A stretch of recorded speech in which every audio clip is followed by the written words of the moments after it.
that over. Everything playing through the my controller in here, my console. I got that nigga here. Hey, that nigga here. Hey, I'm the best mimer ever. I'm in here.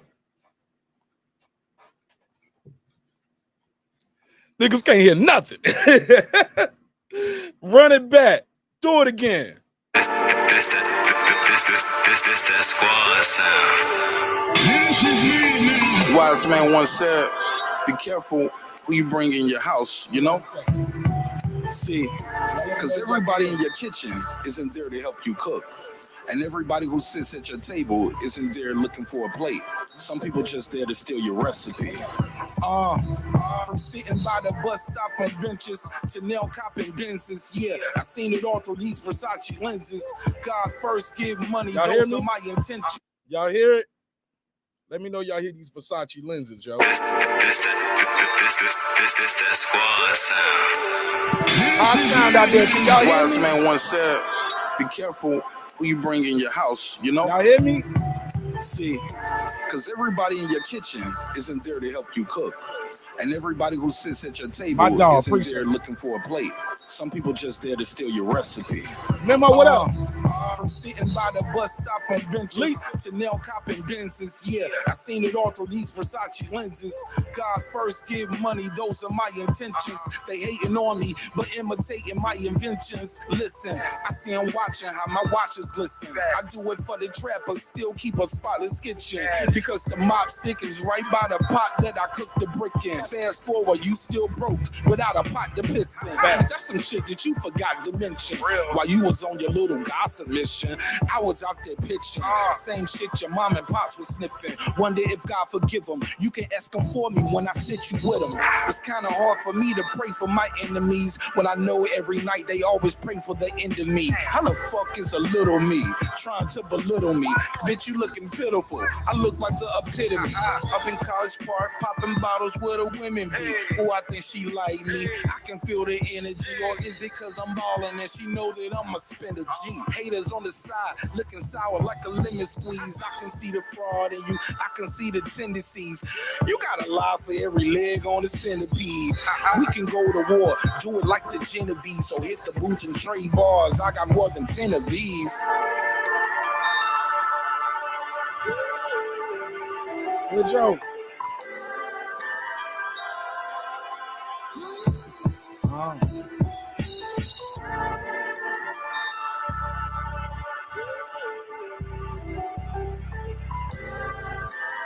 Feels so good to be on top where you belong, you know.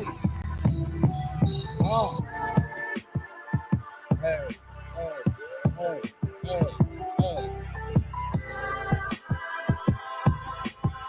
All right, look. Yo. All right. It's been a long time.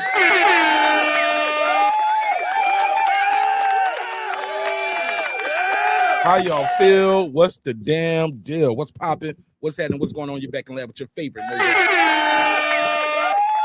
The man, Mark Nash. All right, man. We got some audio now.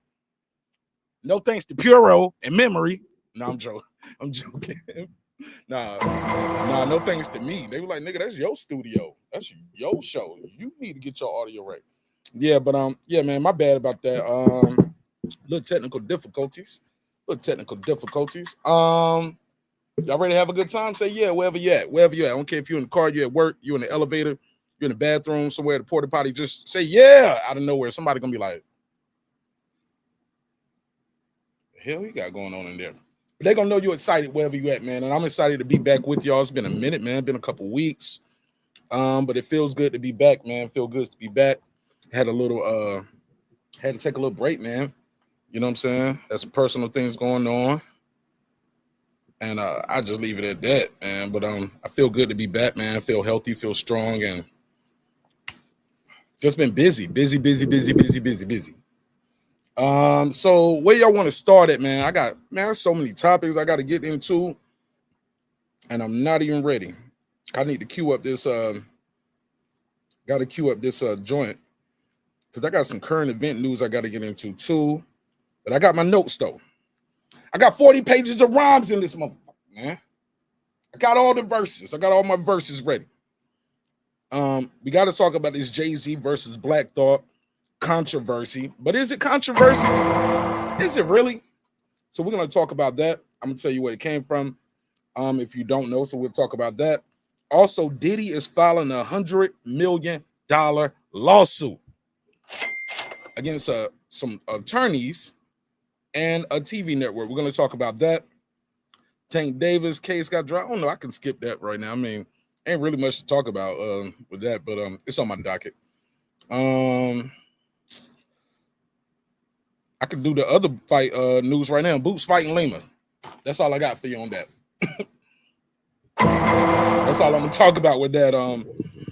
But I seen the rumblings with this Joshua versus Ward.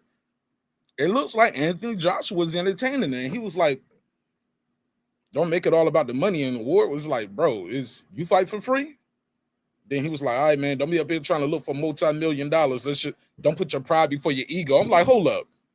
That is a multi-million dollar fight. And Andre Ward should get paid several millions of dollars if he come out of retirement and coming straight for Anthony Joshua. I mean, shit. That ain't no 100,000 for him, right? You can't give him 100,000.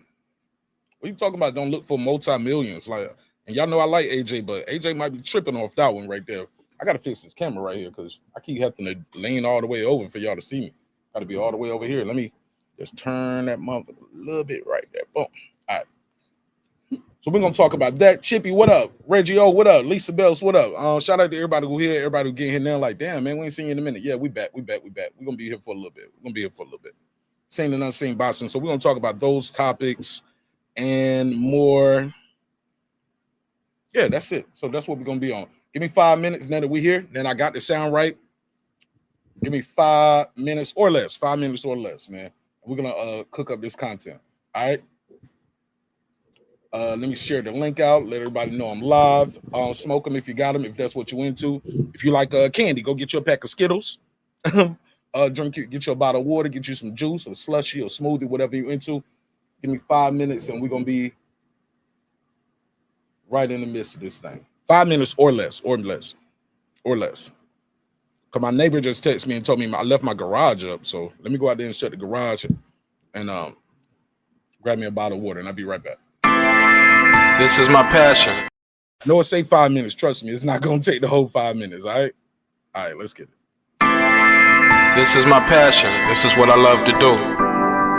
But some days, sometimes, I'm just like you, man. I hate this job. Damn, I hate this job. Damn, I hate this job. Damn, I hate my job. Damn, I hate this job. I'm just like you. Damn, I hate this job. Man, I hate this job. Man, I hate my job. From a good dream I wake, sun rays on my face, planning out my day, hoping this ain't the one that I catch a case. I feel so good, I feel so straight. My manager keep calling me saying, hurry up, you late.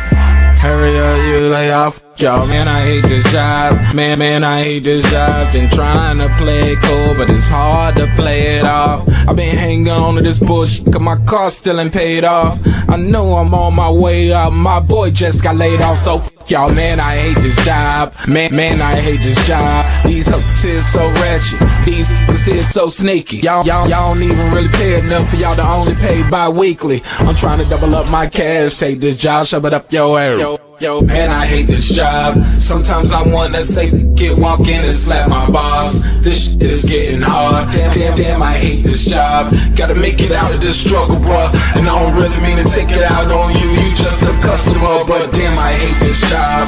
Damn, I hate my job. Damn, I hate this job. Damn, I hate my job. Damn, I hate this job. Damn, I hate this job. Damn, I hate my job. Damn, I hate this job. We're the reason why your stockholders always stay afloat. Yet I'm asking, are they hiring? Like everywhere I go, schedule will say 9, but I think it's fine if I clock in at 9:04. I work 40 hours a week plus overtime just to be bro. So y'all, man, I hate this job. hate that I applied. So much has transpired since the day that I was high. Told me I could advance, but you were telling me lies. Gotta give your notice before I quit, but you don't say shit right before I'm fired. Damn, man, I hate this job. Sometimes I wanna say, get walk in and slap my boss. This shit is getting hard. Damn, I hate this job. Gotta make it out of this struggle, bruh. And I don't really mean to take it out on you. You just a customer, but damn, I hate this job. Damn, I hate my job. Damn, I hate this job. Damn, I hate my job. Damn, I hate this job. Damn, I hate this job. Damn, I hate my job. Damn, I hate this job. You and your procedures. You and your protocol. You and your policies. None of that shit don't apply to me. You and your quotas. You and your standards. You and your 2 sick days a year. Y'all niggas bananas. Wonder why the postman's posted with hammers. Going postal with Popo on camera. His wage got him enraged. Stressed out, it's hard to maintain. He flips the middle, grabs his. He said, if you don't get the picture, bitch, I quit. You ain't shit, mother. Man, I hate this job. Sometimes I wanna say, get walk in and slap my boss. This shit is getting hard. Damn, I hate this job. Gotta make it out of this struggle, bruh. And I don't really mean to take it out on you. You just a customer, but damn, I hate this job. Damn, I hate my job. Damn, I hate this job. Damn, I hate my job. Damn, I hate this job. Damn, I hate this job. Damn, I hate my job. Damn, I hate this job. Look, man, I hate this job. I put my pants on one leg at a time, just like you. I'm out here trying to take care of my family. Damn, I hate this job. It's not always glamorous, for real. But I do what I gotta do for me and mine, you know? Damn, I hate this job. Damn, I hate my job. Damn, I hate this job. Damn, I hate my job. Damn, I hate this job. Damn, I hate this job. Damn, I hate my job. Damn, I hate this job. Damn, I hate this job. Damn, I hate this job. Damn, I hate my job. Damn, I hate this job. I'm just like you, nigga. Damn, I hate this job. Man, I hate this job. Man, I hate my job.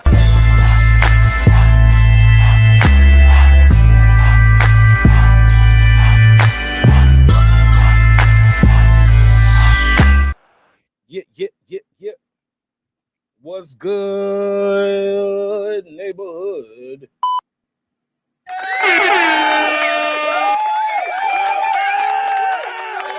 Feels good, man. Feel good to be back, man. Feel good to be back, man. I missed y'all. Hope y'all miss me too. And if not, shit, y'all still got to deal with me. Oh, man. All right, let's talk about it, man. Where we going to start? Let me put a little music in the background. Give me a little background music.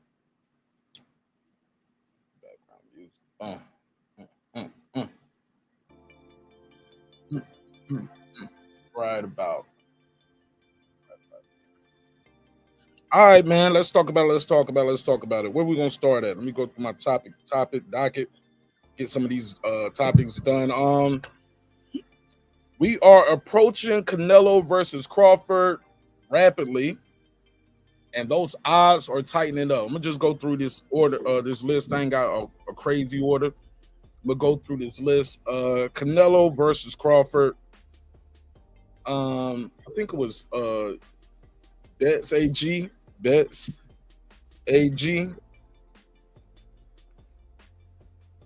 Let me see. Canelo Crawford. Bro, this fight is, I'm gonna tell you how I know this fight is really picking up. This fight is really picking up steam, and this shit is gonna be epic. Because whenever you start getting the casual fans involved, you get a bunch of casuals like who you got. That's how you know you got something special, bro. I was looking at a Vlad TV joint the other day, and it wasn't even like, I was looking for something else, and then I just see Vlad asking Ari Spears about Canelo Crawford. Then I see him asking somebody else about Canelo Crawford. I'm like, Vlad talking about boxing? Oh man, this fight gonna be huge. You get Vlad TV talking to random guests about who gonna win this fight. That's pretty epic. Somebody said, "What up, Piro?" Lisa Bell said, "What's up, this team in Unseen Boxing?"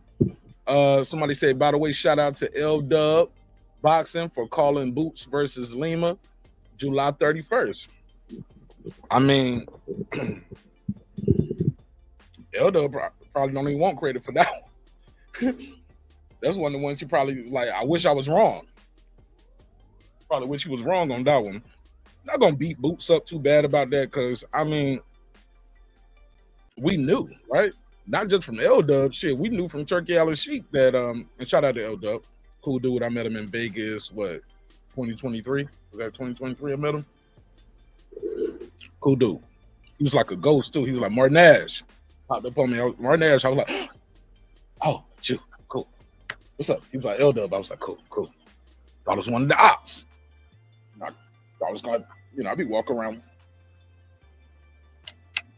Thought I was gonna stab a nigga in the casino.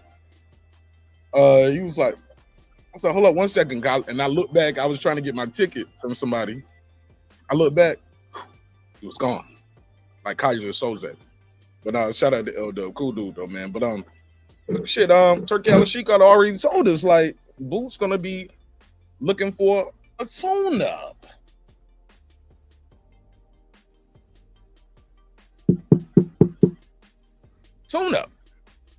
Tune up town. That's where we're going. We're going to tune up town. All right. Good luck, man. I mean, I'm not gonna knock the fight too much because, like I said, I don't really know a lot about Lima. So I need to do some research on him. Who knows? This might be one of those ones where people shit on the fight, excuse my French. And then you see the fight and it turned out to be like Tank versus Roach. You get what I'm saying? That's the thing about boxing. You don't know what you're gonna get until you get it. So especially when it's an unknown dude. That's the unknown variable. Shout out to my guy Centos Boxing. Centos, what up? So that's the unknown variable in this situation. Hold on 1 second. What up, big dog? You live on air. Hold on, let me mute my mic.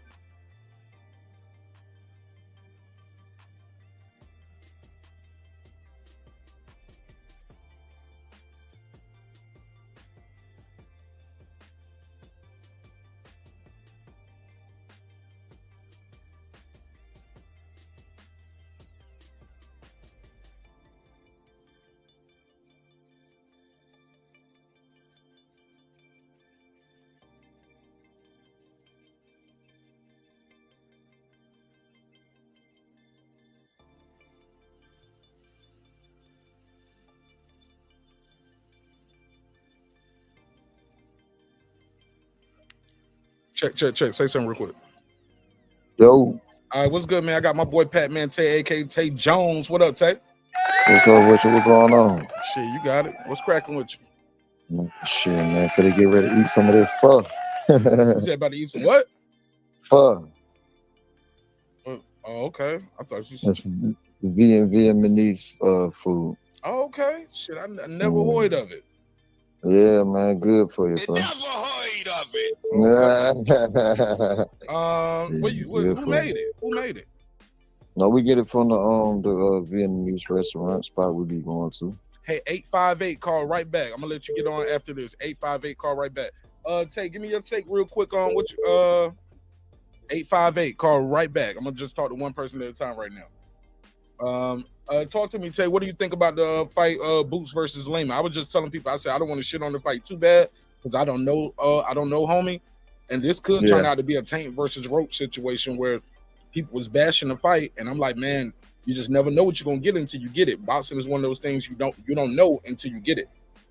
Yeah, boxing's one of those things you don't know until you get it, man. I just, I followed the whole thing, and then I see the interview today, and it kind of made me turn my face up a little bit because now you're hearing Boots say something about Jose Ramos, Jesus Ramos, and when we ain't heard his name the whole entire time, you know what I mean? We heard about Rashidi Ellis, we heard about Kakaras, we heard about what's the other boy name?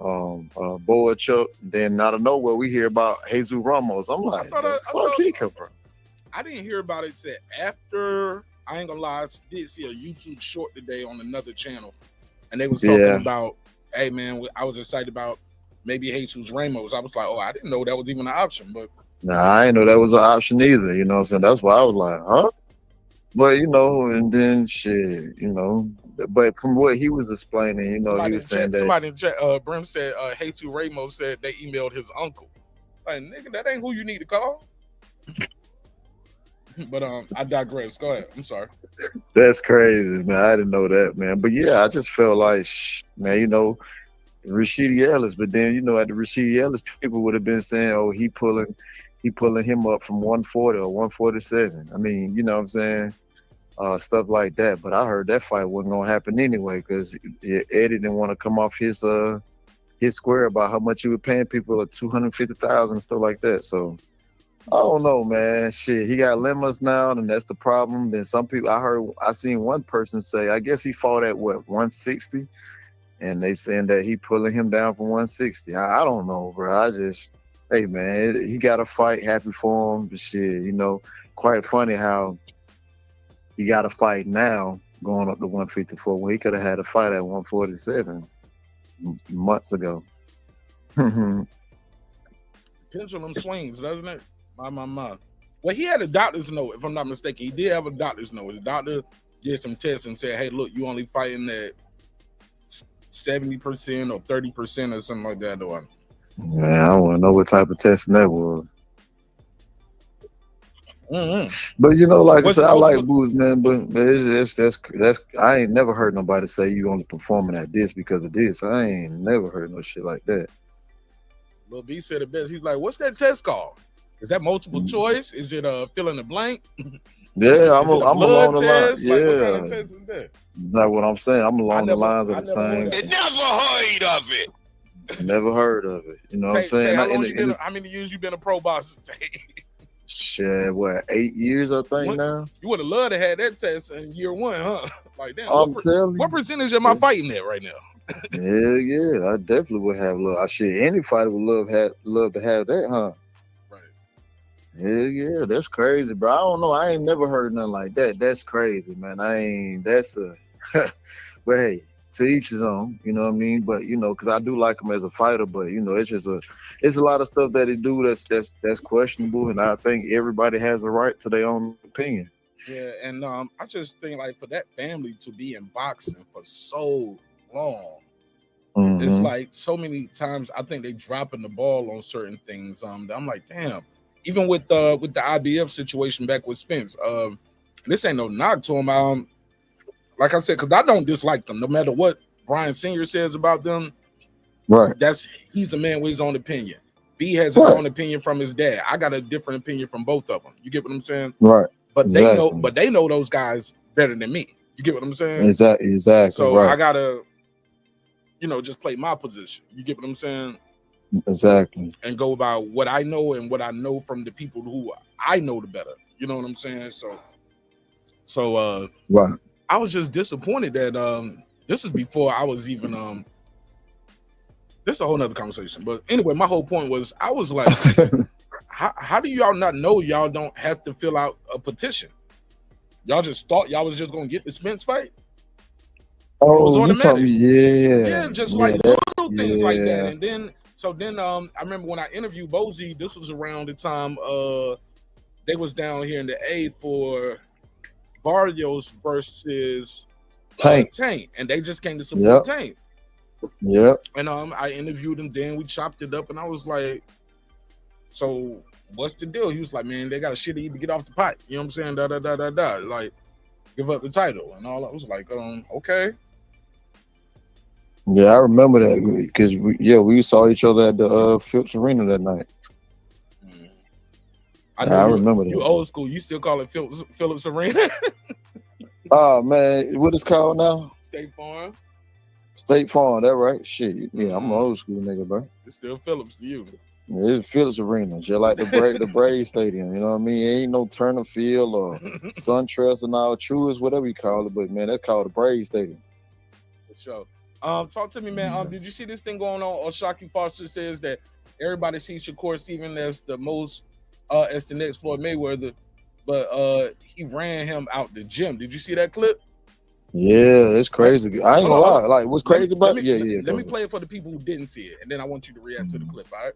Bro, like some kind of cold ass second coming of Floyd. But everybody around him, he know in his mind what happened in the gym with me and him several times. Hold up. And What you said that on Twitter too, but were you saying what happened in the gym? You just saying like belt the ass and sparring? Is that what man, you it was a time where why you think he moved to Houston? He wasn't staying in Houston. They was doing their camp somewhere else. That summer he was fighting, what's the guy in the bubble he fought? He stopped him with the body shot. He came to see me before that. Literally, bro, we were sparring every day. I was going to the clubs. I was out there all night. Fast forward, bro, that heat got on his ass. So you know how it's hot down here. That humidity get hot. Belt to ass. He got ran out the gym, and this was a Friday.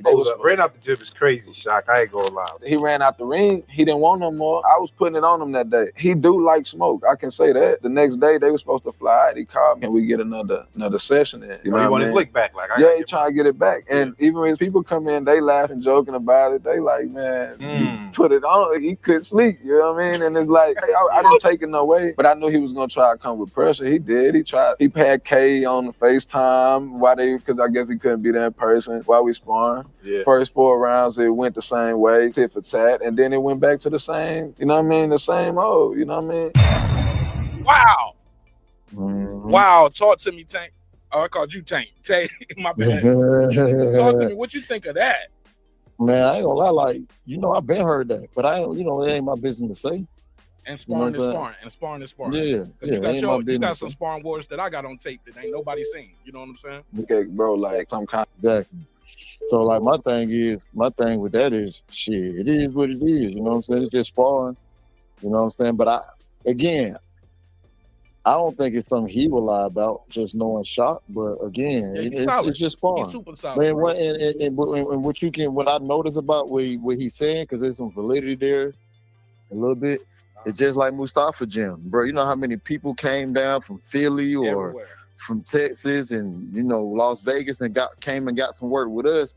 They supposed to be the cream of the crop and look like shit because that hot ass gym. You know what I mean? So Yes. it got some validity there. You know what I'm saying? From that perspective. Hey, look, and shout out to Shakur because he said that in his last fight he was like, he did an interview. I want to say with Ariel Hawani, and his only complaint was like, man, they got to fix the AC in that venue, man. It was hot as hell. He said, even in the locker room, he said, but because I trained out there in Houston, I was prepared for it. Right. You know what I'm saying? But, how do you feel about? Go ahead. Answer your question. I was getting ready to say, but like it got some type of validity to it, just because I know for a fact like how it is in a hot ass gym, like Mustafa Gym. You know what I'm saying? Yeah. It was black walls, the black trash bags on the windows, so it's nothing but a heat in that bitch, man. You know what I mean? So, yeah, I already know about humidity. And then on top of that, he had the heat on in there, man. On top of it being 100 degrees outside. So, like, man, hey, man, it's some validity there. You know what I mean? Let me ask you this though. Why is O'Shaquie Foster saying and doing this now, in your opinion? About I think they get into. I thought they got into it on Twitter, right? I don't know. I've been out the loop. I've been. Shit, yeah. I'm not sure. I'm not for sure, but I think they got into it on Twitter, and Ray Ford over there with Shakur now, and a whole bunch. You know how that shit go, man.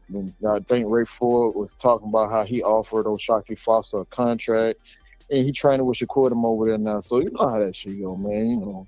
I like Lil Ray, man.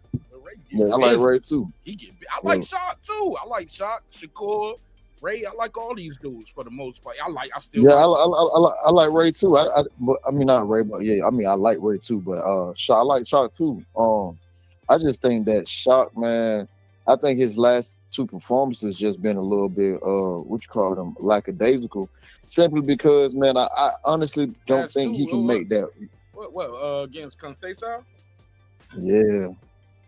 He won both of them fights, in my opinion, bro. I thought he did too. The first time, and then he went back and did the same thing. No, you're right. He just put himself in more danger the second fight, but I'm like, damn, he won that. Yeah, but it ain't been like the first couple of shot fights where he won the title and went down to Mexico to win. Well, he was losing that fight until the last round. When That what I'm saying. But at the same time, and even before he became champion, you look at his fights then, he was more explosive. I just feel like he can't make the weight no more. You know what I'm saying? That's probably what's making him look the way he looked. Because that boy, man, was a force to be reckoned with. You know, I know he had a couple of losses or whatever, but after he came up out of that, man, he was on a roll, bro. That's the thing about this sport. Once you get a loss or two, bro, it's like it's easier for them to rob you again. You know what I'm saying? Or them, like, well, let's just give it to this guy. Yeah. All right, let me give me your take on Andre Ward possibly facing, coming out of retirement, Hall of Famer to face Anthony Joshua. Man, when the last time Andre Ward fought? Cash Money Records taking over for the 99 and 2000. Girl, you're working with some ass, yeah. Some shit like that. I mean, I'm trolling a little bit, but it's been a minute, man. It's been a minute. Kovalev too. What year was that? Somebody in the chat gonna tell me. That shit had to be like 2017, wasn't it? Let me see, Andre Ward. Yeah, that like 2017, wasn't it? SOG. I don't know, bro. It was pre-COVID though. I do know that. Yeah, it was definitely before. It was a couple years before COVID. 2017, June. Told you. 17. Told you. Yeah. I knew it, bro. Yeah. Shit, bro. That's what, goddamn 8 years ago. Right? Yeah. 25, yeah, that's 8 years ago. What I can say is he's still looking good shape, though. He don't 9 years ago, 8 years ago, wrong. Yeah. I mean, yeah, he keep himself in shape. Don't get me wrong, yeah, he man, but bro, that's a long goddamn time. How long you gonna train for it? You gonna train? You gonna do 8 weeks? Shit, I don't think you can get all that back in 8 weeks. You know what I mean? I know he been in the gym and stuff like that, but I don't know, man. But Joshua, that fight will have to be next year. It's on August, man. Because I can't even see them being on the calendar for this year. That would have to be at best like February, March next year, right? Or yeah. But is it really any money for him to come back and fight him? Yeah, he gonna make more money. He gonna make more, man. SOG, you don't think they're gonna pay him right to fight Anthony Joshua in Saudi Arabia or in the UK? Because he said, I want to fight him in Wembley. Like, I want to fight him over there. I'm going to fight you in your backyard. What up, Dub? Shout out Dub right side. AJ, what up? I think he got the skill set to beat Joshua, though, for sure. You don't think he's too small?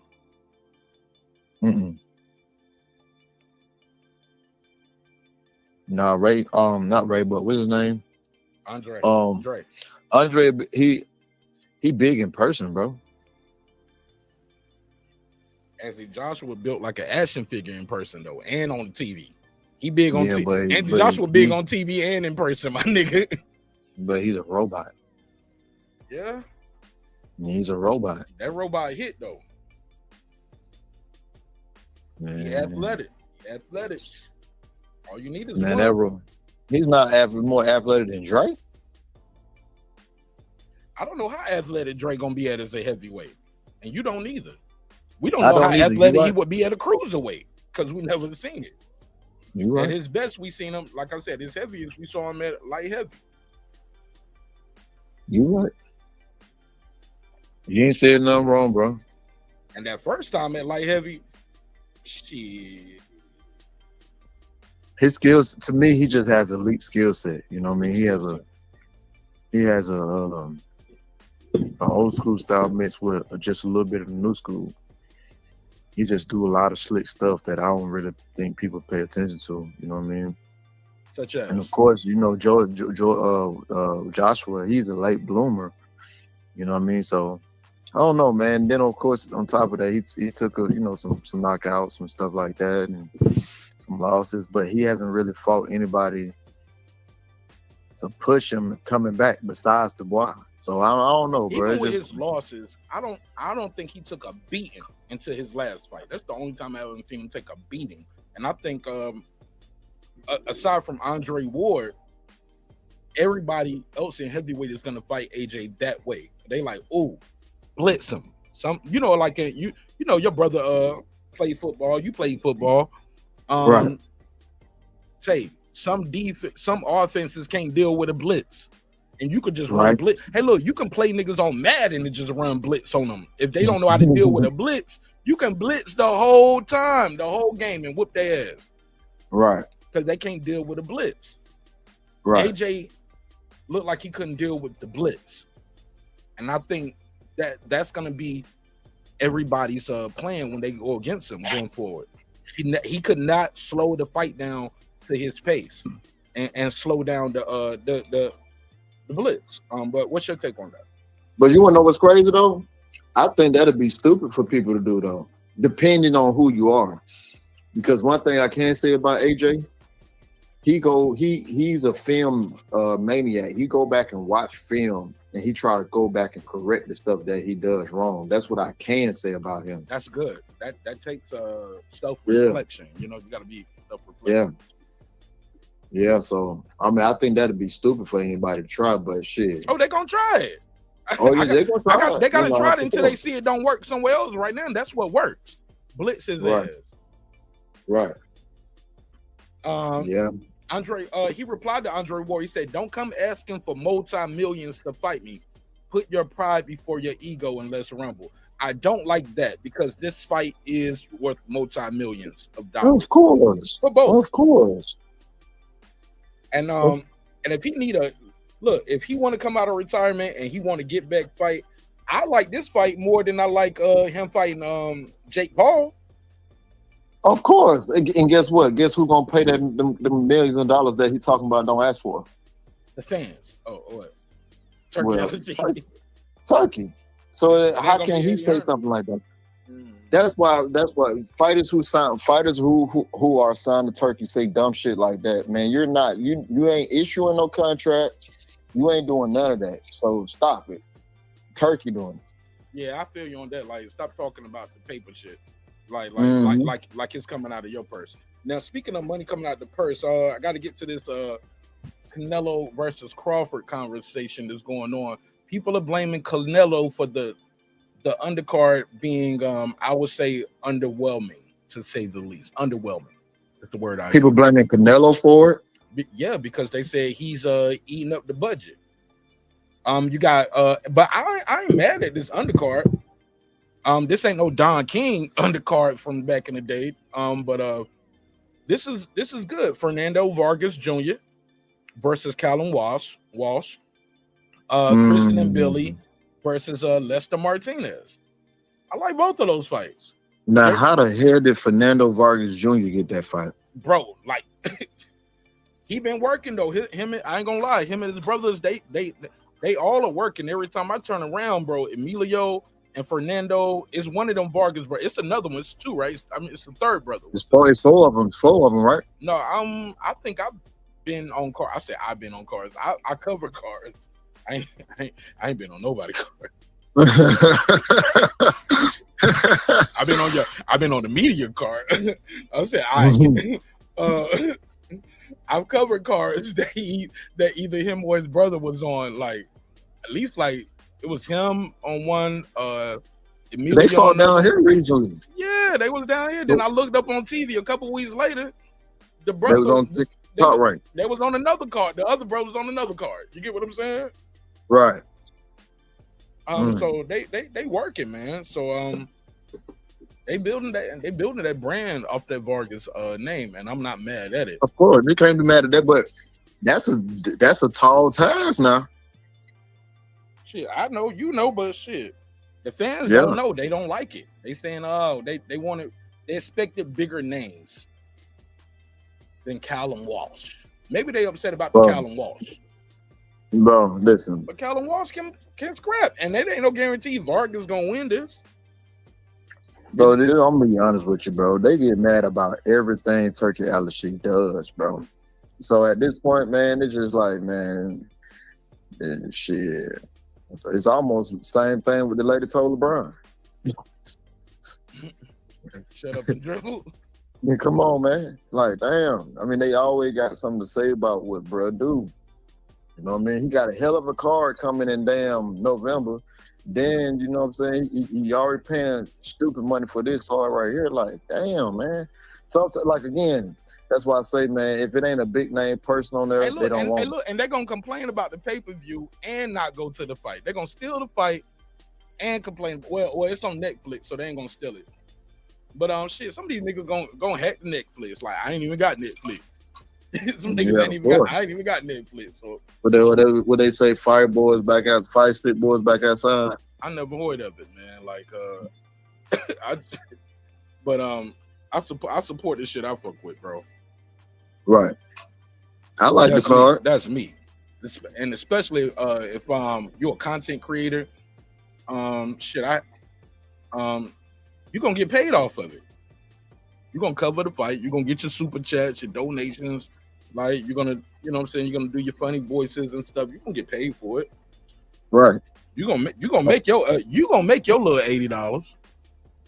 I mean, what's not to like about the card? That's what I don't get. Who all on the card again? The main event is worth the whole price of the card, and it's free on Netflix. Like, they complaining about this card, and it's on Netflix.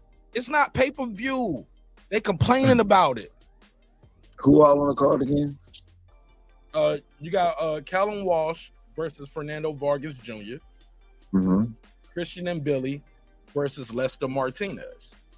That's a good fight. But that's the four on the main card, you know, and of course, Canelo Crawford. Mm-hmm. 1, 2, 3. Those are the top three. That's the top billing. Oh, of course. Stone Cold Nelson's gonna be on this card too. Yeah, that's what I'm about to say. I do know he's on it, but I don't know who he's fighting yet. But he's gonna be on the card. And I like Stone Cold. Stone Cold only got one loss, and he lost to motherfucking stud. What's his name? Damn. Pacheco. Yeah, Diego Pacheco. Diego Pacheco ain't no slouch. Mm-hmm. Young, big, and strong. That was a tall test for Stone Cold. Yeah. He just couldn't get that shit off. He couldn't really pull the trigger too tough. That kid was fast, strong. He started pulling off towards the end, but it was too late. Yeah. And he had that cut too that was kind of blinding him. And he admitted too. He said, "I never been cut before in a fight. I didn't know how to react." He said, I thought it'd be all right, but he said it felt suit you. And that's what people don't know about getting cut. Now I do know about that. That's from martial arts. Like, when you get that cut, bro, and then you get that Vaseline mixing with it, all of that shit, the sweat, that shit burning. Like, that's, you can't see. Man, it's a lot. It's a lot. And you can't tell them you can't see it. They're gonna stop the fight. Right. So that boy the other day was somebody. It's 3 fingers up, 2 fingers up. Both of them. I'm like, what? Let me get your take on this Haney versus Norman. Haney will be challenging our guy Brian Norman Jr. November the 22nd. This ain't gonna be, we're gonna be talking about this a lot as we get closer and closer. Be on the ground, getting some work in. Talk to me about the fight. Tim Bradley said he had a dream. Martin Luther Bradley had a dream. I had a dream. Devin Haney knocked him out with a right hand as Brian Norman leaped in with a left. I had a dream. I said, nigga, you better wake up. you gotta go pee or something. That's why you woke up and had that dream, nigga. You had to go pee. Right. Your endorphins going off. A lot of times them dreams be the other way around too. Being right. But give me your take on the fight. Also Tim Bradley's dream. He had a dream. Well, I don't think nothing about the dream. I just think that Bradley just being funny. He was already talking about chasing chickens and shit like that, and Brian and Devin running and shit. So he gonna always have something intriguing to say. You know what I mean? About the fight, it's funny because I just literally had Deontay and Brian Norman on the phone together too. So we just literally just hung up before I called you. But I mean, shit, man. Some people gonna make it messy. There's been certain people already making it messy. You know what I'm saying? And hopefully that part of it. Slow down. I'm sorry. I gotta cut you off. Why are people doing that? This is a good fight. 2 young, strong fighters. Both undefeated. technically. Yeah. You know what I'm saying? And I still say Devin's undefeated because Ryan is a cheater. I'm gonna stand on that. You Oh know yeah, what I'm yeah, saying? yeah, for sure. Hell And I yeah. don't and y'all know I was rocking with Ryan's team. I used to have him on the show all the time. I got his dad's number in my phone. I can't, bro. I can't, Right. and especially the way they carried it afterwards too. It's one thing to Right. say I don't know what happened.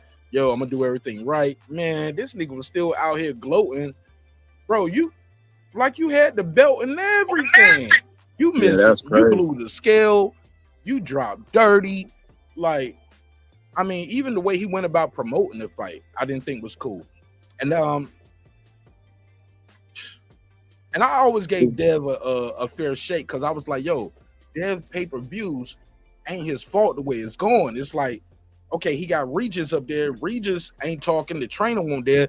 So it's basically everybody talking to the strength and conditioning coach, which is a cool dude. I posted him on the show, but I had death in the family, so I miss having him on the show. Right. So that didn't work out well. Loma didn't talk at all. He pushed Loma to try to sell the fight more at the weigh-in at the last minute. They fined the boy for that. I don't mean to call him a boy, but you mean the young man. The kid, the young man. He's a young man. He's a father now. You know what I'm saying? So the man. Then you get Ryan, had people, bro. It was to the point me and Brian Norman Sr. had a running bet that Ryan won't even gonna show up for the weigh-in. I said, my G. Oh yeah, I remember that. Yeah, I mean, not the weigh-in for the ring walk. I said, bro, he ain't gonna make ring walk. I got a dub on that. He ain't even gonna make ring walk. He was like, really? He said, bro, we out here. Because at that time, Junior C was getting some work in that DJ gym out there in Dallas. He was like, bro, we see him out here. He only like that when the camera come on. I was like, He said he coming to that fight. He coming to get that bag. He coming to get his money. I was like, all right. Right. And I was watching the fight, and I see Ryan walking down, getting out the getting out the SUV. I was like, Cash App Senior. I said, you won. You won, dog. You won. He was, him. He called me right away. He couldn't just take the money. He had to call me. I told you, nigga. Mister, I told you so. So you had to rub it in. Yeah, so and rightfully so, because I was wrong. So I was like, damn, Devin Haney still ain't never had a good dance partner to help him sell any of these pay-per-views. So when people talk about and when I say dance partner, Loma was very capable, but Loma didn't even talk. He was purposely like, I don't know. I just feel like nobody really, it's just usually him and his dad over there talking. I like Regis, but Regis didn't talk. His trainer wasn't there. Loma didn't talk. Ryan act like he won't even gonna show up. Right. He was tweeting more than anything the whole time. And then he popped dirty. And I'm like, damn, man. So now we got this good fight, Haney versus Norman. And not only is the YouTube community getting sullying up the fight, you got the fighters. You got that side of the street doing that too. And I'm like, come on, Dev, Bill, y'all better than that. Y'all better than this, man. What's your take, man? Man, listen, bro. Shit is all crazy because again, I was a firm supporter of Dev, you know what I'm saying? And this is one of those situations where like shit. Yeah, bro. You know what I mean? If he weren't fighting, bro, guess what? I'd be supporting Dev. You know what I mean? But unfortunately and not. After this fight, depending on who else he fight next, I probably still supporting too, knowing everything on the up and up. Yeah, it ain't no hate or nothing like that, but some people try to make you hate somebody, bro. You can't make me hate nobody, you know what I'm saying? And it just, they're lying and that person lying and that person lying. Bro, if you only hear one side, how the fuck you know the other person lying if you only hear one side? That's why they say it's always three sides to a story.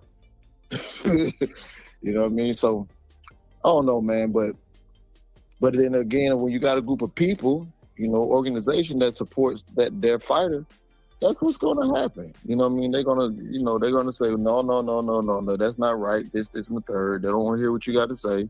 So it don't matter. You know what I mean? And it's gonna be like that. And that's the same thing that's exactly happened with Dev. I mean not Dev, but with Bud and Arrow. One group of people over here with Arrow, and another group of people over there with Bud. It's the same thing that happened. You know what I mean? But why you can't like both fighters? You know what I'm saying? Yeah, and it's a better way to promote the fight too than to put insinuations and allegations that somebody might be doing something nefarious. Yeah, somebody cheating. Because he don't got tested and he putting up his test result. Mm-hmm. Y'all put up y'all test results. Like are we gonna make that even with the Bud and Canelo? Like, is that gonna be the new norm? Are we gonna just start telling everybody every time Vada test you, put your shit up now? Can't have it for one fight and not the other, right? Now my thing is, you just can't come out and say that and everything good, and you don't go back and say, damn, at least okay, results back in, everything good. After you made a big debacle about it, you made a big debacle about it after you requested it. You didn't even give them time. You requested it and then went right to Twitter. You know what I mean? So that's nasty work, bro. You know what I'm saying? But then again, you gotta look who you're talking about. He's driven by fucking media. To be fair, it has worked for them, right? Mm-hmm. It has been their bread and butter. Like we galvanize the troops, get everybody on our side. Don't get me wrong. It has been bread and butter, but then again, you can get in some. You know what I'm saying? When you got vocal people like the Normans, you got vocal people like that.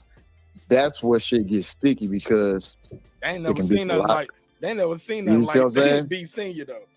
You know what I'm saying? So that's where shit gets sticky because like now you've been getting away with that from people who don't talk, but the people who talking they gonna let you know, boy, that's a lie, because you was talking about a contract. First of all, it was never a contract; it was an agreement term sheet. You know what I mean? So explain that real quick, Tay, because a lot of these fans never saw a term sheet till I put one on the screen, and you know that. Mm-hmm.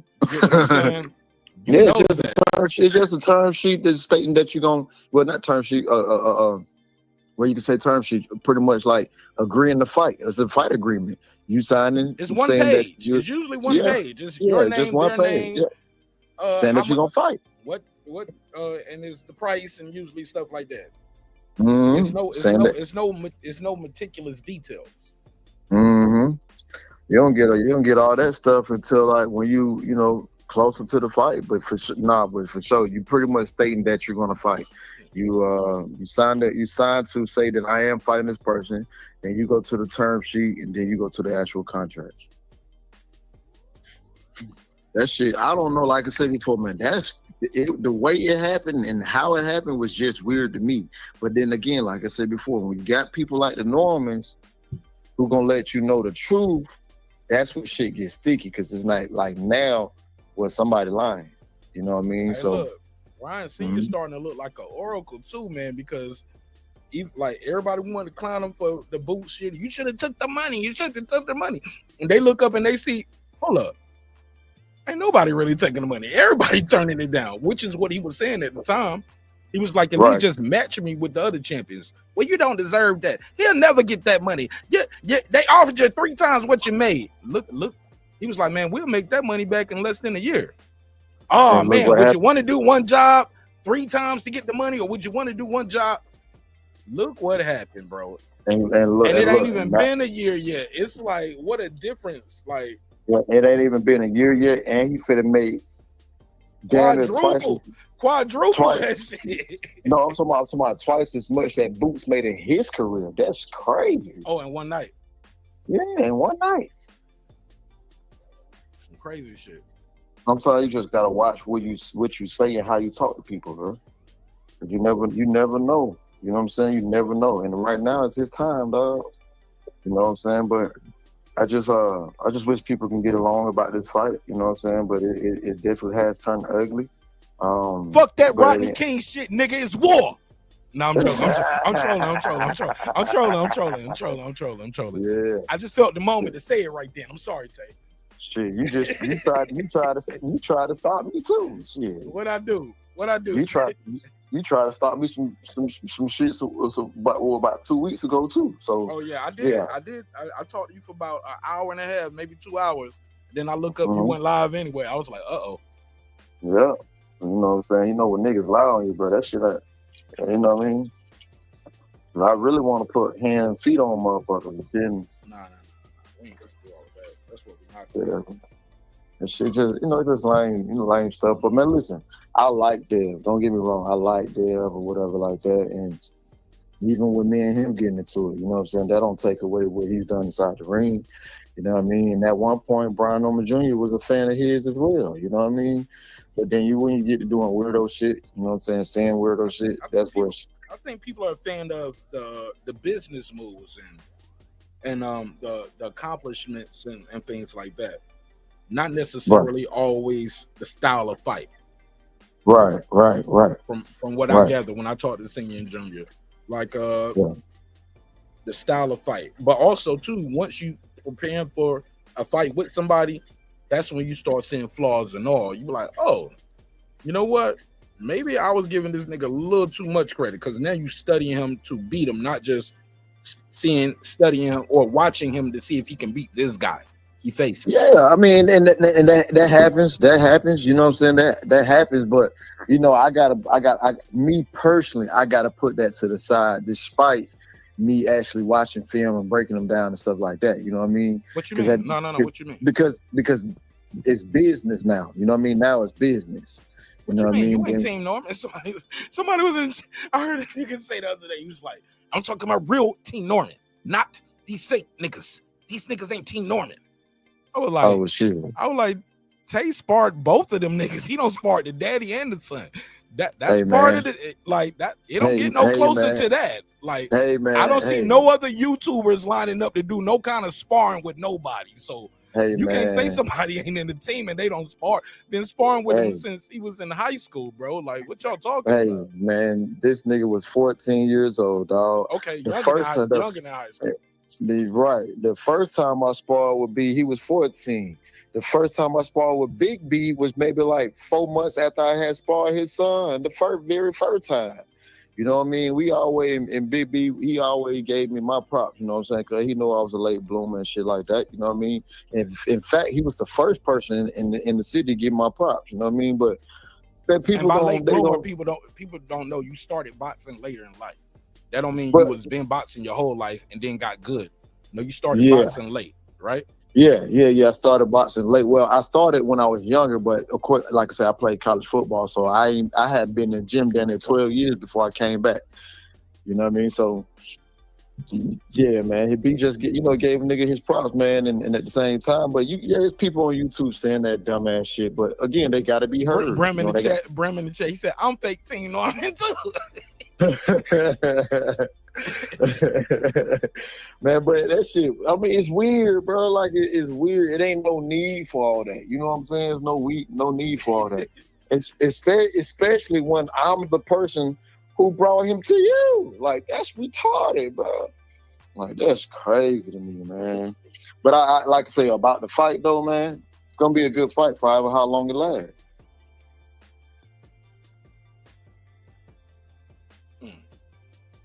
I see Devin getting hurt and getting on his wheels on some Bernard shit.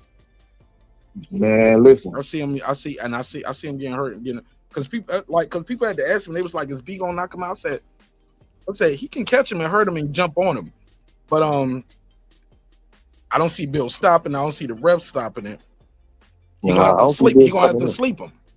Yeah, he's gonna have to. And he's very capable of that. He's very capable. No, he did. But Dev he's very capable. But Dev is capable of surviving. Dev knows how to survive. Exactly. Dev has good legs, man. I give it to him. He got good legs and he got heart, bro. You know what I'm saying? You can't what that boy got, despite him fighting Norman or whatever like that. He got you cannot.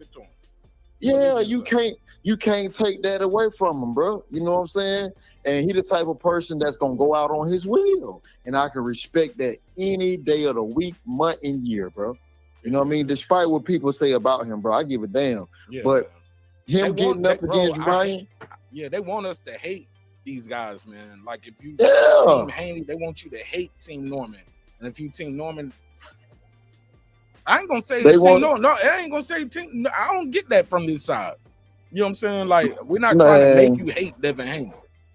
Bro, we don't hate Devin, bro. But again, it's only a certain individual trying to make us hate this man, bro. Don't nobody hate that man, bro. I got a video I did about 2 years ago, and I got Brian Senior up here, and I was talking about, might have been a year or two. It's somewhere within the last year or two, and and I was giving Dev and Bill their props for being the best father-son duo currently in boxing. Right. I had to give it to him. And I had Brian Senior up there while I'm talking about that. He didn't have his ego on full display. Like, nah, me and my son the best father-son duo. He's probably listening like, okay. Man. Clapping, congratulations, but one day we gonna be right there. You get what I'm saying? Right. We just gotta keep working. And we gonna get where we need to be. But I've always heard before things got ugly, I've always heard Norman say great things about Bill. You know what I'm saying? Bro. It's on my show too. It's on my show too. Oh, I know. Yeah, man. Like not off camera, on camera. Like it's always been nothing but respect. You know what I'm saying? Right. Nothing but respect, because these like, and it's a different way to promote this fight, and I'm gonna do that, man. Cause that I'm gonna get back to doing that too, though. You know what I'm saying? Promote this fight and show these niggas how to promote the fight the right way.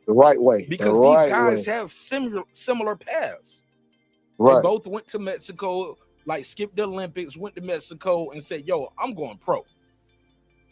Right. And their dad took them, and they imagine these fathers, man, the immense amount of belief you have to have in your child to take them to another country and fight grown men. You taking your little boy, man, not even that. Not even that, bro. Just two black fathers getting it out the mud, bro. That says enough right there. Because you know we already stereotype. Oh, the fathers, they just like baby mamas and blah blah blah blah blah. You know what I mean? So we already stereotyped anyway. You know what I mean? But man, listen, man. At the end of the day, it's gonna be a hell of a fight. For however long it goes. However long it lasts. Right. And, so I don't know what Tim Bradley talking about, but if it's a knockout, it's going the other way. I'm sorry, Tim. But I'm not sorry. Sorry, but not sorry. You know, Tim just bringing some more comedy and light to it. So, you know what I'm saying? Ain't nothing wrong with that. Yeah, and I'm glad. Look, I be clicking like on everybody's video if they covering this fight, whether they for my guy or against my guy. You get what I'm saying? Like, I'm glad y'all talking about him. But you can't be spewing no bullshit that you don't have no facts about, though. Like that's bullshit. No. That's what we can't condone. Yeah, that is. Because I saw, man, I'm glad you said that, because somebody tagged me in some shit. They said, Mark, look at this. And it was a YouTuber saying that Brian Norman never said anything about fighting Devin Haney. I said that's a lie. Of course. I know, and they said, and they asked me about it, and I was like, yeah, I got that video. It's on the channel.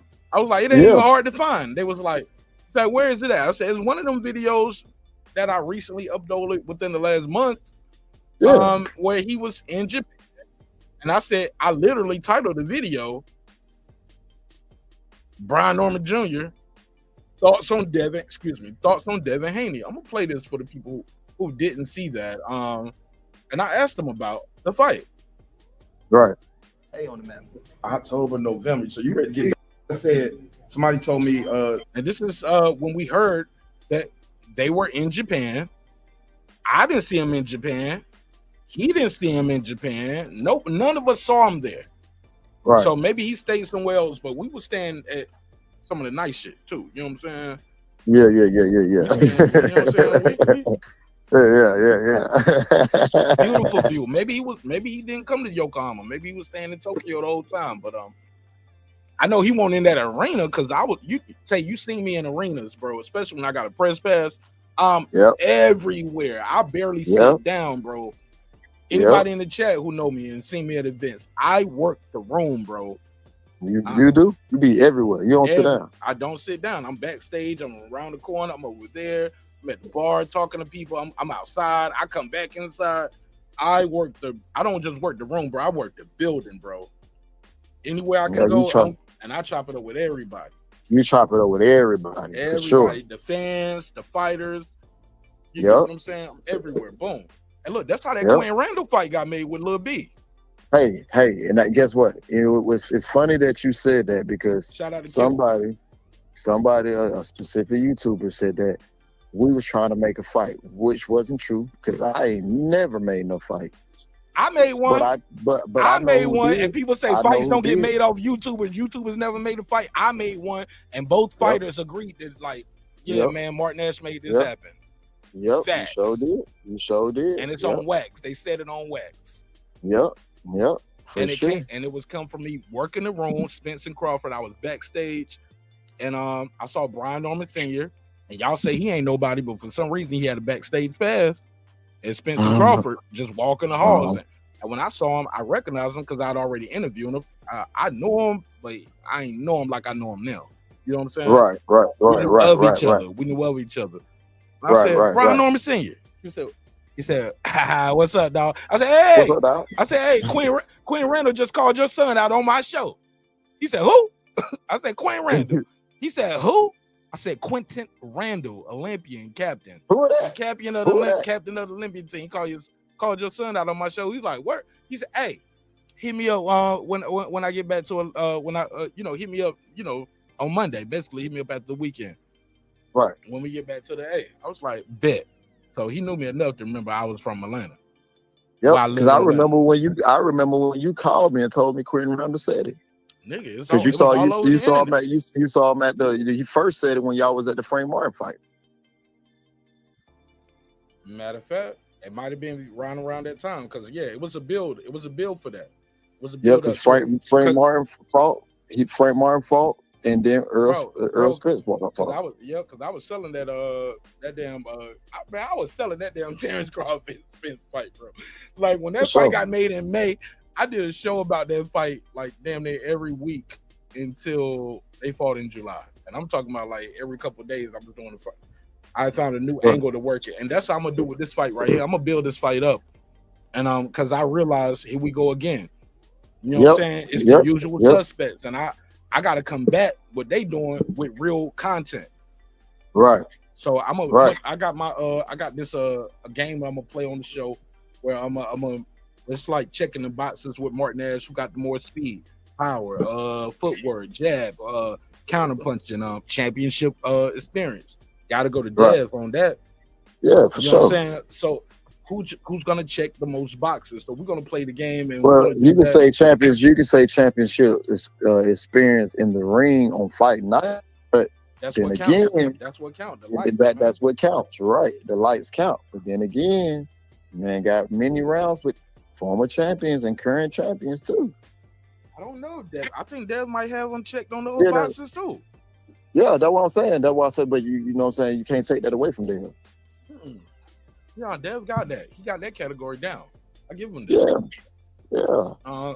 But that shit got to translate on fight night. So it's a lot of variables that go into this fight, and I was just like, it's so many storylines that go into this fight, and I'm just disappointed at the usual suspects in boxing media playing their games and they're pushing their narratives like how are they doing? I'm like, man, we better than this, bro.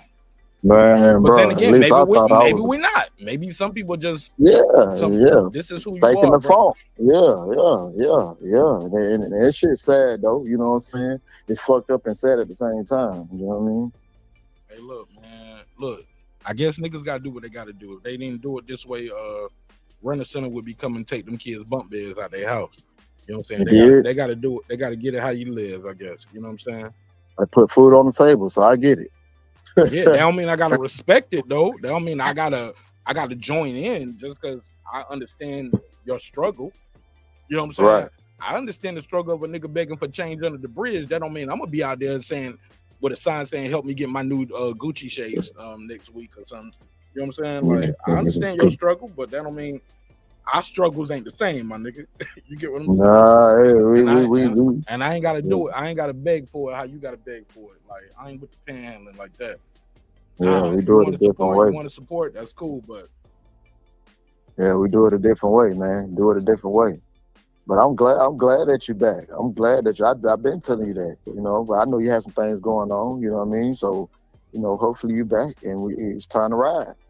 You already know. Let's hear this though, Bill, because we got to get this this narrative out of the way. They say he never addressed Devin Haney. Let's hear it. Devin was in Japan tonight. Just saying, like, would that be something interesting to you? Would you think you would even get credit because he's coming up from 35 to 40? Never even fought it. Ain't nobody covered. He said nobody covered Brian Norman Jr. I'm in Japan. Yeah. Checkmate. Yep. 47, but word is like they want to swim around your spot. What you think about that? They out here for a reason. They must be out here watching for a reason. So they want to. I ain't see him. Did you see him? I ain't seen him. I ain't see him. I ain't see him. We didn't see him. We didn't see him. Everybody said he was there. We didn't see him. Right. Nobody saw him. I heard it was him. But I mean, if they want to get truly introduced to the welterweight division, I'll happily do that. Even like you said, the credit thing. He said, if you want to get introduced to the welterweight division, I happily do that. I could stop the video there. Say he never addressed it. He is he did. Two-time champion, former undisputed. Yeah, so I mean, he beat a future Hall of Famer in Loma. You think you'll get credit? Yeah, I think I'll definitely get credit for that one. So that won't be a problem. He's a great fighter as well. You see what he's doing. It's a reason why you even said that he out here. His name means something. So I will gladly take that fight with no hiccups at all. Checkmate. Yeah. Checkmate. Yeah. Checkmate. Yeah. Said I would introduce you to the division.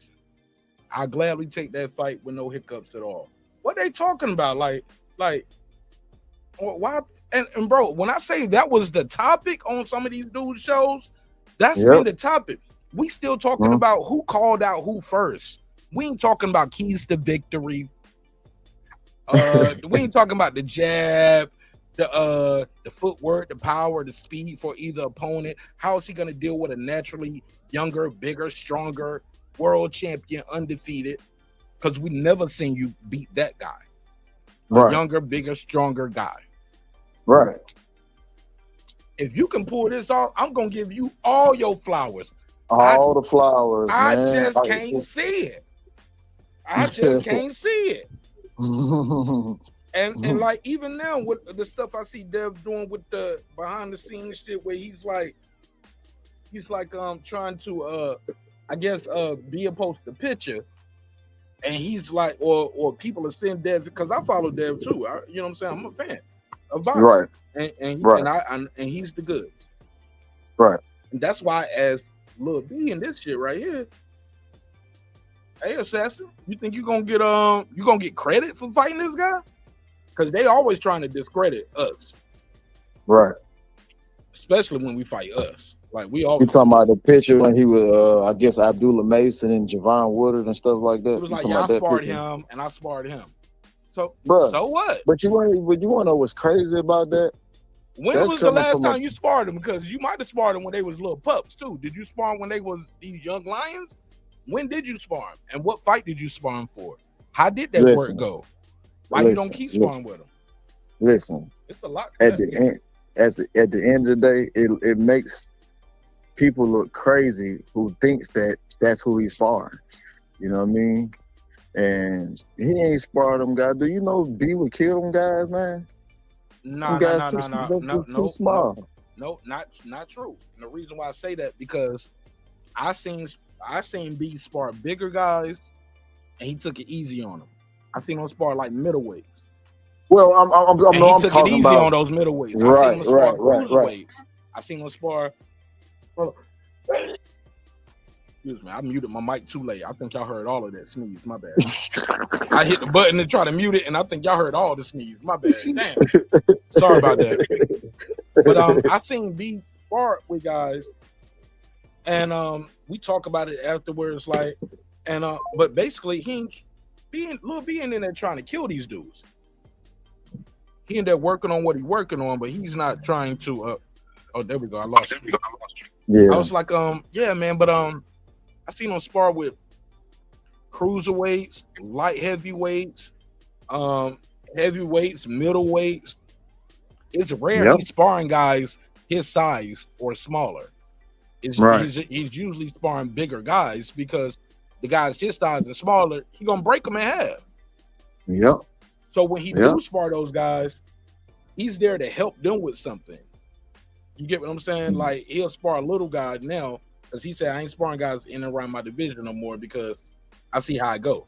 You get what I'm saying? From the shit that happened in Philly and the shit that's happening now with like now people think they got something to compare. Like I'm gonna end up fighting you one day. So that's one of the reasons why he didn't take the invite to the camp when he was getting ready to for Jose Ramirez. That's another thing people don't bring up. If he's so ass, why would you even invite him to bring him in? Yeah, he called that man ass, but everybody know in the fight game, you call another man ass. Bro, you gotta see that man, bro. You see him, especially y'all right there in around your division and he'll Come on, man. You gotta see him, man. You know, not only did I say it, the whole world was saying it. Yeah, so why is this news? Like, why are niggas making 10-hour live streams about who called who out first? Or Brian Norman didn't want this fight. I'm like, okay, nigga, you know the fight we wanted. Everybody but you wanna know, you know what's crazy? You know what's crazy? It ain't like Devin's gonna his check ain't gonna say Haney Promotions. That shit is not gonna come from Devin Haney Promotions. No, not at all. Look, man, before they even went over to Japan, I told Senior that Turkey was gonna be watching the fight. And 3 days later, they got offered a fight. It's simple, man. Simple. I don't see how and why that was news, but hey. But does it matter though, Tay? That's all I'm saying. Like we're not talking about the X's and O's of the sport. And that's the thing. It like, don't matter. How is Lil B gonna deal with Dev's jab? How is Dev gonna deal with P's footwork and power? His youth, his reach, his tenacity. That's the thing. A lot of people ain't talking about. He can't fight. The only way he could possibly win the fight is to fight like he fought Ramirez. And he can't fight Lil B like he fought Ramirez. Nope. People say he don't have feet, but they'll see, man. You know, people just gotta, just watch the fight. People just gotta watch the fight, man. That's it. But I think, they only gonna say, oh, he ain't got no feet, and all this other crazy stuff they gonna say. But they can't say that though. Like when he fought undefeated Quentin Randall tried like a Devin Haney style of fight. It didn't go well. It didn't go well for him. He's a taller. You said almost. Yeah, he almost fight like Devin. No, I said he tried to fight a Devin Haney style though. Oh yeah. Yeah, I'm a jab, grab, I'm gonna move, I'm gonna work, I'm gonna get in and get out, get mine and get gone. Yeah. That shit ain't gonna work. And it didn't work with a longer, taller guy. Dev is a lot shorter than Quentin Randall. How tall is Quentin Randall? Somebody in the chat, look that up. About 5'11", damn near 5'11", 6 feet, ain't it? What's Quentin Randall's height and reach? Somebody tell me in the chat. Shit, his reach like what, 74, 75, something like that. Quentin Randall's a tall, long guy. Hold on. Hey, Bram, call right back, Bram. Let me get to this other little part, and then I'll bring you in. Bram. So this is the last part, and then Bram, you call right back. When I see this fight, man, happen. He's 5'11". They don't say his reach on it though. I don't see the reach. I know he's 5'11". And Quentin Randall is a tall, long, lanky guy, man. Undefeated. Yeah. He was full of confidence, bro. Yeah. Quentin Randall, bro. And I like Q, man, but Quentin Randall ain't really been the same since that fight. I'm just be honest. Yeah. He beat Boa Chica, then he just lost to with Polanco, right? Man, I like my boy Q. Yeah, Q had a rough go his last fight. But Q got a lot of shit going on too, you know what I'm saying? Like on the personal level, like just keep it a buck. Like I don't know what it's like to go through some of that shit Q don't been through. You know what I'm saying? No, for sure. Personal and private. So you know what I'm saying? And that ain't me trying to tell his business. That's me telling y'all, look up his story. You know what I'm saying? Yeah. Like he's a warrior and a soldier for real, man. Like street dude too. You know what I'm saying? Q a street nigga, man. Like I'm glad. Look, boxing is for dudes like him. Yeah, for sure. He's too short for NBA and he's too small for the NFL. But he got a warrior fighting spirit. If he would be a fucking general in the army. You get what I'm saying? On type shit. Right. Like, he's a real soldier, man. Or he would be he'd be a nigga robbing your ass at fist point at the damn Quick Trip. We want hit a quitter niggas at the Quick Trip. Right. You know what I'm saying? Going to prison. Doing that long ride. You know what I'm saying? So boxing saved a lot of these dudes' lives. So man, I wish the best for nothing of these dudes. We gotta promote this fight in the right way, man. If you rocking with Devin Haney, good luck. You're gonna need it. You're fucking need it. You're gonna fucking need it. Right. And if you're rocking with Brian Norman Jr., put your bets in there. You know what I'm saying? Right. But if you rocking with Team Haney, you could probably gonna tell me, Mark, you gonna need it because Haney got too much experience. And I was like, yeah, but wrong time, wrong fighter. Wrong time, wrong guy, man. Like any other guy, any other time, that will work. Right. Brian Norman Jr. is unbothered by that. He's unbothered. He's unbothered. I don't think people understand that. Like he's been built and bred for this type of shit. You know what I'm saying? Right. Like he's been built and bred for it. And y'all, little by little, y'all been letting him get his confidence up. He's used to the booze now. He's used to the booze. You can't let me get used to the booze. Can't let me get like, look, that's when I know I'm winning the fight because everybody in the room quiet now. I can hear all my shots. This shit, I can hear my corner like very clear. Hear my corner very clear, almost like we at the gym all over again. This ain't nothing but a big ass gym, and I'm about to whoop this dude ass. And I'm gonna whoop his ass for what his dad said about my grandmama. I'm gonna whoop his ass for what his bodyguard did. I'm gonna whoop his ass for all this shit he playing in the interview. I'm gonna whoop his ass to show y'all I'm everything I said I was. And I've been everything I said I was. Y'all just didn't know me then, but y'all gonna know me tonight. I cannot wait, bro. This is gonna be epic. I got Brian Norman Jr., man. What up? Or is that a surprise? Surprise! No, that's not a surprise at all. Surprise! Surprise! I got Brian Norman Jr. I'm just waiting for my bookie to open my shit up the way I needed to open up and put a little bit more. Because I'm gonna bet again. I'm betting again. I already got. I'm already in. Yeah, so. But I'm betting again. I need that late money to come in on Dev because Dev gonna get some late money. You missed that shit already though. No, I got bets in already. I got to listen. You missed that already. That's what I'm trying to tell you. You do know that you okay? So I'm putting out too much game. I'm shit about tell me tomorrow. Tell me tomorrow. Okay, all right, let me get Brim back. Let me get Brim and 858. Let me see.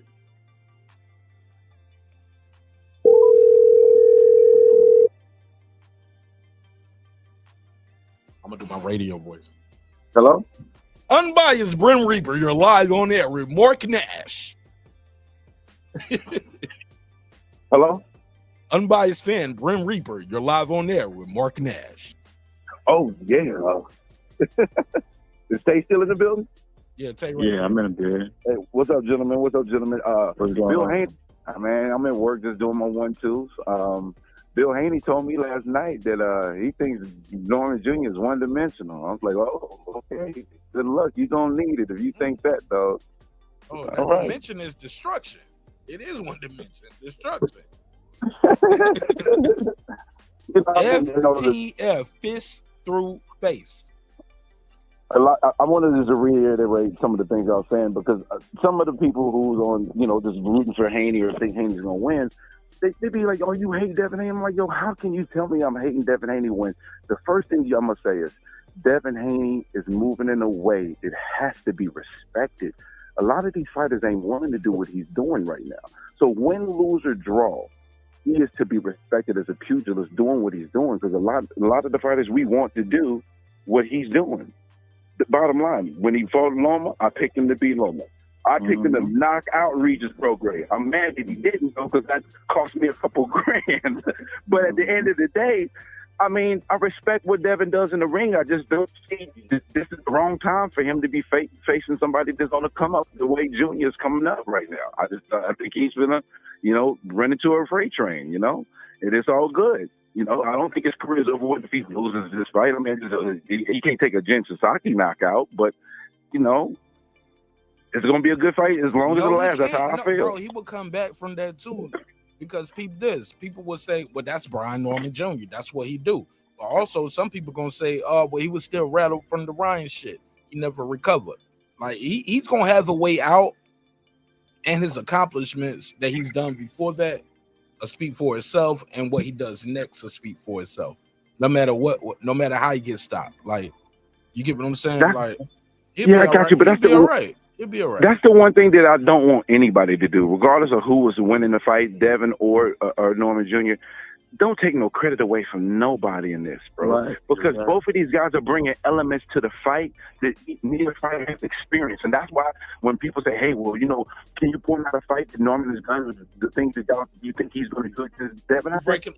You're breaking up. I'm sorry, can you hear me? Say it again. All right, there's people that's like, hey, can you point out something in regards to Norman, what he's going to do to Devin Haney? I said, not necessarily, because his last three opponents were come forward fighters. So what his approach is going to be in this fight is going to be different than in those other fights. And like he gets hit a lot. I said, well, it's kind of obvious that you would be wanting to take a punch to give yours because you know that you can take theirs and they can't take yours. So you weighing these past clips may not be good. These old clips ain't gonna really determine the fight. Like, that's why I be like, this resume talk is fine and dandy, but the resume only helps you, but it don't fight for you in the ring. That's my bar. That's my bar. You can't fight the resume, bro. I mean, but at the same time, these are smaller guys we're talking about too. You know what I mean? That's one of the points I've been making too. Hold on. Let him finish his thought real quick, bro. You elaborate more, bro? Tay? You only say one line. Those are smaller guys. I mean, 35, 40, those guys are not walking around as the guys he's going to start seeing the 147-pound division. Like, those are smaller guys.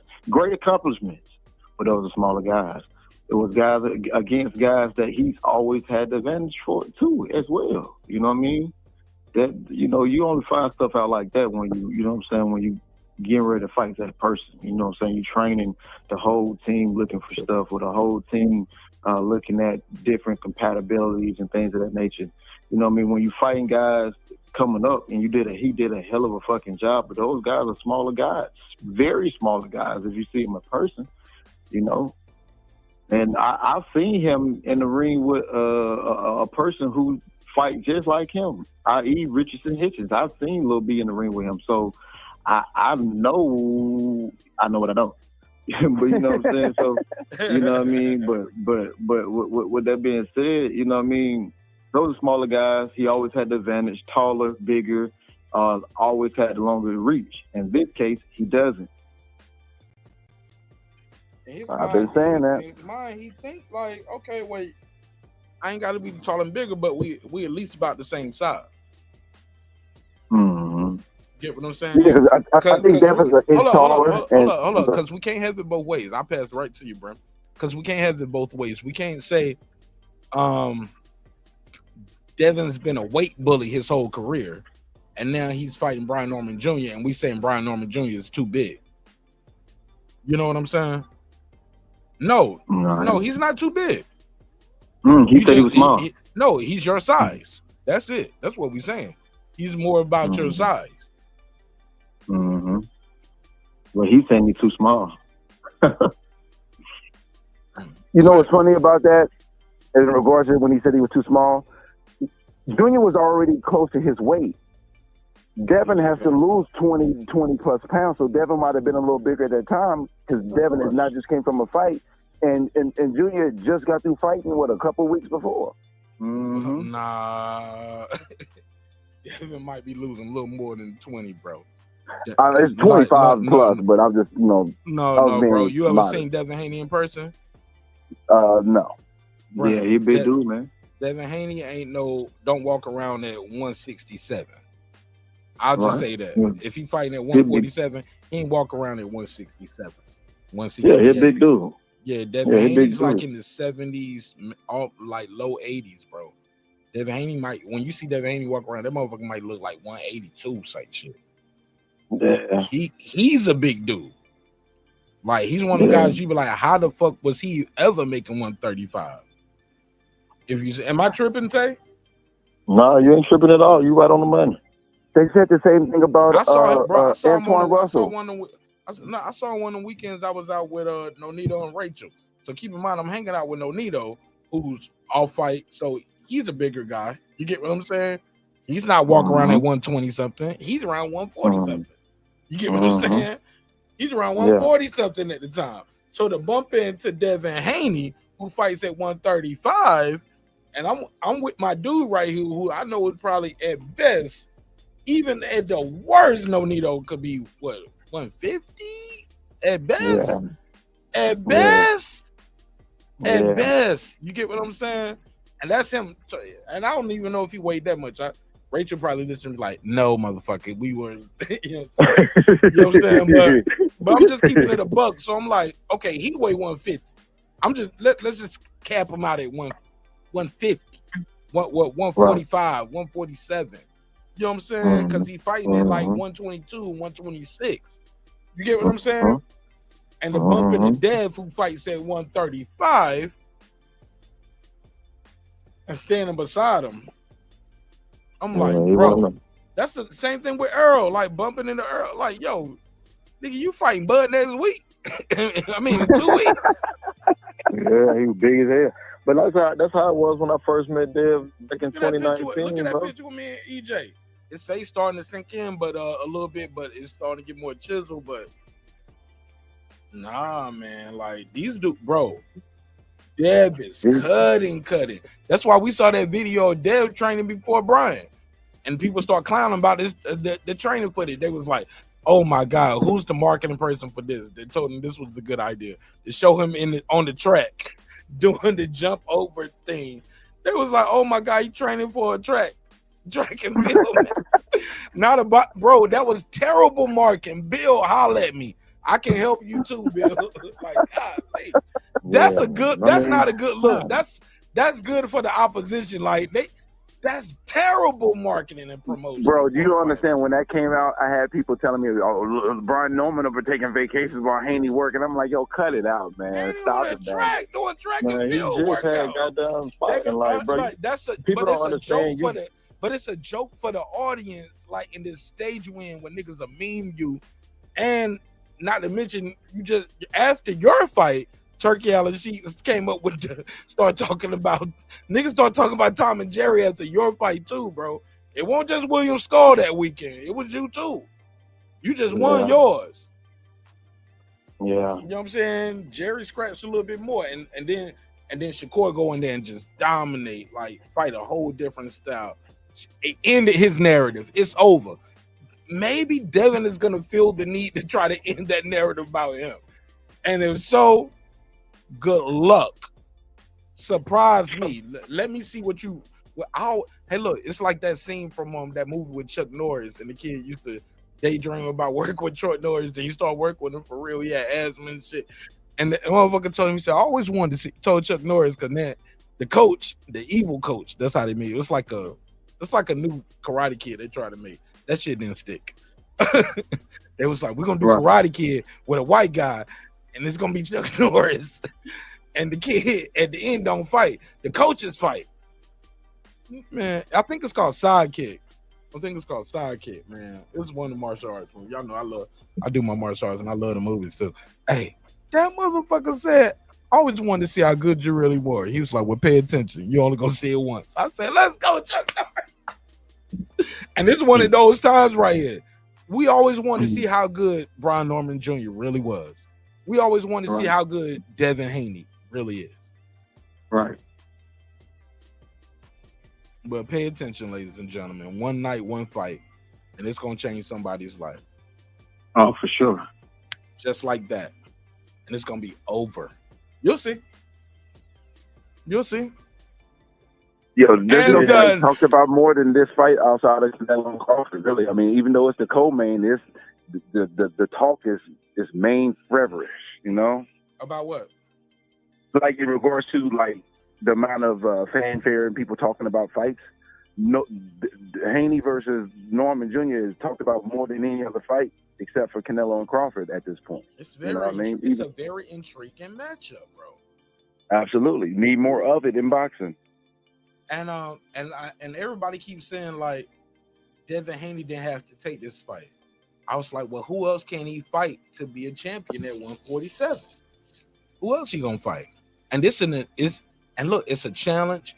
It's showing people, and I think he really believes he can just outbox Lil B. He believes that shit. He's supposed to, though. No, he don't. But look, no. But this ain't. He wanted to be just a pretty boxing match, though. Like, you think that's what he about to get into? Remember I told you about that blitz earlier? Some niggas can't deal with that blitz. Hold up, you know what? Hold up, you know what Bill Haney said to me, though? I got doubts that Devin Haney can take another blitz. But Bill Haney said this to me, though. He said he's going to be jabbing him, and he can beat him with just a jab. It's going to be a 12-0 blank. But if he get out of line and get out of pocket, Devin Haney will knock him out. He said that. He said that to me last night. I'm like, you believe that? Okay, word. I respect the confidence. I respect it. But that's wild to me. Hey, look, at some point, a fight is going to break out. That's what I just need y'all to know. Y'all think it's just going to be a boxing match all night. Because some of y'all just thinking Brian Norman Jr. is a boxer puncher and Dez is a superior boxer. Dez can win rounds and float and skate and beat him all night. He's one-dimensional. Like y'all said. People be talking like Brian Norman is a one-dimensional brawler, though. That's how people be talking about it. Bro, they think they about to go in there. Y'all think y'all about to fight Sean Porter? Respect to Sean Porter. But Lil B is not a Sean Porter. I or like Tim Pitbull Cruz. Or Tim Bradley, Pitbull Cruz. That's not his style. But he can attack you that way. Like he can just bulldoze, eat his shot, and then land his. Because we seen, look, it's a fight in the Cuevas fight where he get caught with a check left hook. Russian trying to eat his food too early. He thought he had him out of there. Boom, took a clean left hook, but he took it though. But you can't be taking shots like that. Because some niggas gonna take them shots. They gonna hit that hook on you like that and gone. They out the way. But he knew he hurt that guy with that shot too. So like, nah, he ain't going nowhere. I got him. I know what I hit him with. You get what I'm saying? And I know where I hit him at. And I see how he responded. Lil B is a little science in there, man. He might need to be called. As he's coming up, he's got a lot of new nicknames that people sending in. And I just keep adding them to the list. What's the list of nicknames? I know we got Category 7. Or Assassin. People was getting at me. They're talking about his first nickname. Norm the Storm. I didn't know his first nickname was The Rock. Night Norman. Guess who gave him that name? James Toney. James Toney. Oh, James Toney? Oh, wow. James Toney gave him that name. Night Norman. Called him Night Norman. So we like that one too. Like, of course, the Assassin too. You know what I'm saying? Cause that's what he on right now. This nigga is like living up to the name. I don't mean to call him that. You know what I'm saying? Young man, like I said. You know what's so funny when Senior be saying when he call him young, when he be like, yeah, you this kid here, Junior will look at him like, come on, dog, I'm grown as hell, and Senior will catch himself and be like, yeah, this young man. Look, man, because he's grown, bro. He's growing up in front of all of our eyes. You know what I'm saying? Even the way he does his media now. You get what I'm saying? Like, let him cook. I heard somebody say he don't know how to talk. I was like, man, you don't know how to listen. You don't see what's happening right now. People are liking Norman because he gives you that old school fighter energy when he speaks. I've been telling people that's what made me be attracted to him as a fighter, wanting to watch him as a fighter, rooting for him as a fighter because he gives me that old school energy that's lacking in a lot of boxers today. Kid is special, bro. Kid is special. Go ahead, Tay. Man, listen. It's gonna be a good fight. Good night. Get your pillows out. That's what I call it. I'm gonna call it November 22nd. The American Dream sleepover. That's what I'm calling it. The sleepover. Get your pillows. Go to Amazon and get them pillows on sale while you can. That's crazy, man. Well, let me get back to work, man. I'm gonna get back to the chat gang, man. Y'all keep on cooking. I appreciate you as always. Before I let you go, let me get you a real quick question on this. I got to get to this other topic. Okay. Before I close it out, and I don't know if you'll be back before then. JAYZ or Black Thought? Will I Am put this out there. He said, JAYZ, Black Thought is 1 trillion times better than JAYZ. 1 trillion. He's not 1 trillion times better than JAYZ. No, he's not. Do I think he's more versatile or actually better breath control and some things? There's some parts of Black Thought's better, but there's things that JAYZ's better than Black Thought in. So, yeah, you can't say he's 1,000 times better. That's a reach. Now, if you think he's a better MC, cool. But, it's debatable because JAYZ has shown layers as well, as an MC. My dog. For sure. I appreciate you, man. Always, my brother. My man, peace. One. Shout out to Unbiased Friend Brun Reaper checking in. All right, Tay, give me your take on that, man. JAYZ, Black Thought. Man, I'm on the wrong category. I don't know nothing about that. You ain't heard? Let me play the clip then. No, I ain't talking about the clip. I don't even know who that is. Who? Black Thought? Yeah. Black Thought, he's from the group The Roots. Nah, I didn't listen to The Roots, bro. Say, keeping it. Yo! I'm being honest. Yo, that's to the Roots, man. You heard that song, you probably just don't know it's them. Okay, what's the song? We're like, damn, you gonna make me sing that shit? Okay, if you worry about what I'm in where could I went to with my homie, baby? Don't worry, you know that that song. Oh, that's who that is. Yeah. Oh, okay. I met her in European. She was studying focus flash photo record. So she working on the film and could my crew do the score. Like they on Jimmy Kimmel right now, like doing like. I ain't gonna lie to you. Like if that was playing on 94.5, I'd probably switch to the 107.9. Oh shit! Oh shit! Yeah. You never heard of it. Don't say. I'm just being honest, bro. That's not my type of music. Oh my god, this nigga on that trap shit. That nigga said, I ain't listen to The Roots. Yeah, I didn't, bro. You probably just don't know some of their other songs, bro. I probably picked the brand. No. I'm telling you, bro. I'm a real down south guy, bro. Like some of that stuff. Yeah, they from Philly. They from Philly. Yeah, they are Philly. Oh well, yeah, that's probably what. No disrespect. Shit, no they about disrespect. to look. Oh shit, nigga, I'm about to go see The Roots, nigga. They about to be in the A. They got 2 dates here. At Piedmont Park on the October 25th. I'm gonna be right there.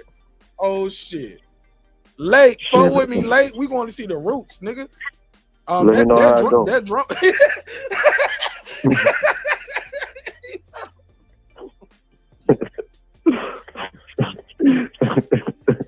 Boy, you hell, Bro, you the bro. only one that can make me laugh, bro. You the only person that That can make me laugh. You nigga kidding me, bro. he said, let me know.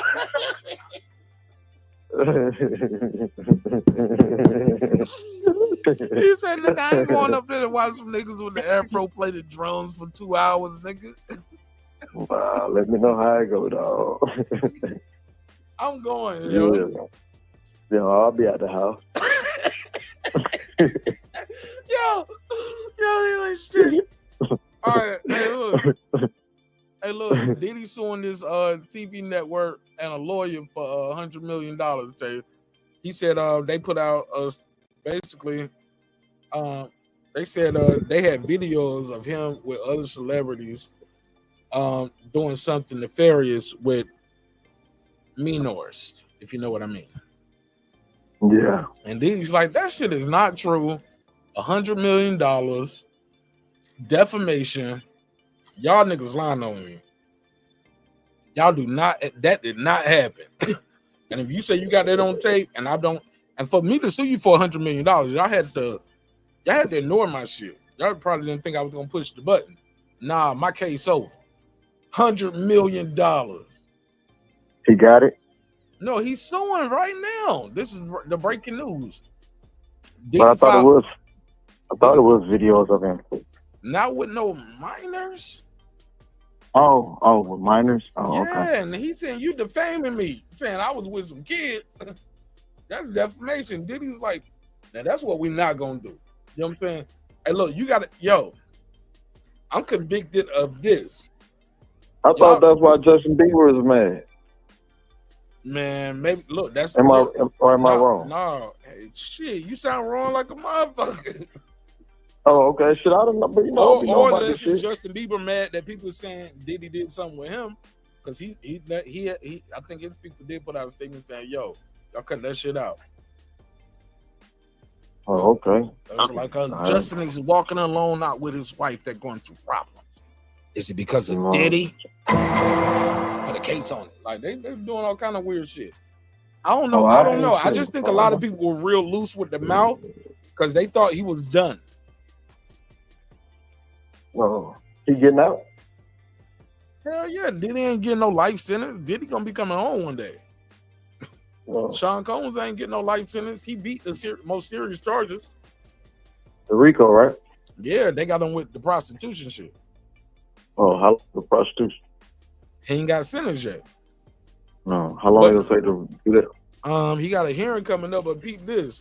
The lead prosecutor don't got fired from the Department of Justice. Donald Trump fired her ass. Maureen Comey. Yeah, Donald Trump fired her ass. The lead prosecutor ain't even on the case. Why he fired her? I mean, they ain't got to give her no reason, but shit, it could be because her daddy was one of them lawyers that tried to go after him. Like on his first term in office. James Comey. That's what it's about. Oh, okay. James Comey. It's her daddy, nigga. So I got to get clarification now. I know. Okay. So I can't say, hey, look, now I can't say legally that's the reason because I don't want to get sued. But I'm going to just let you know that some shit happened there.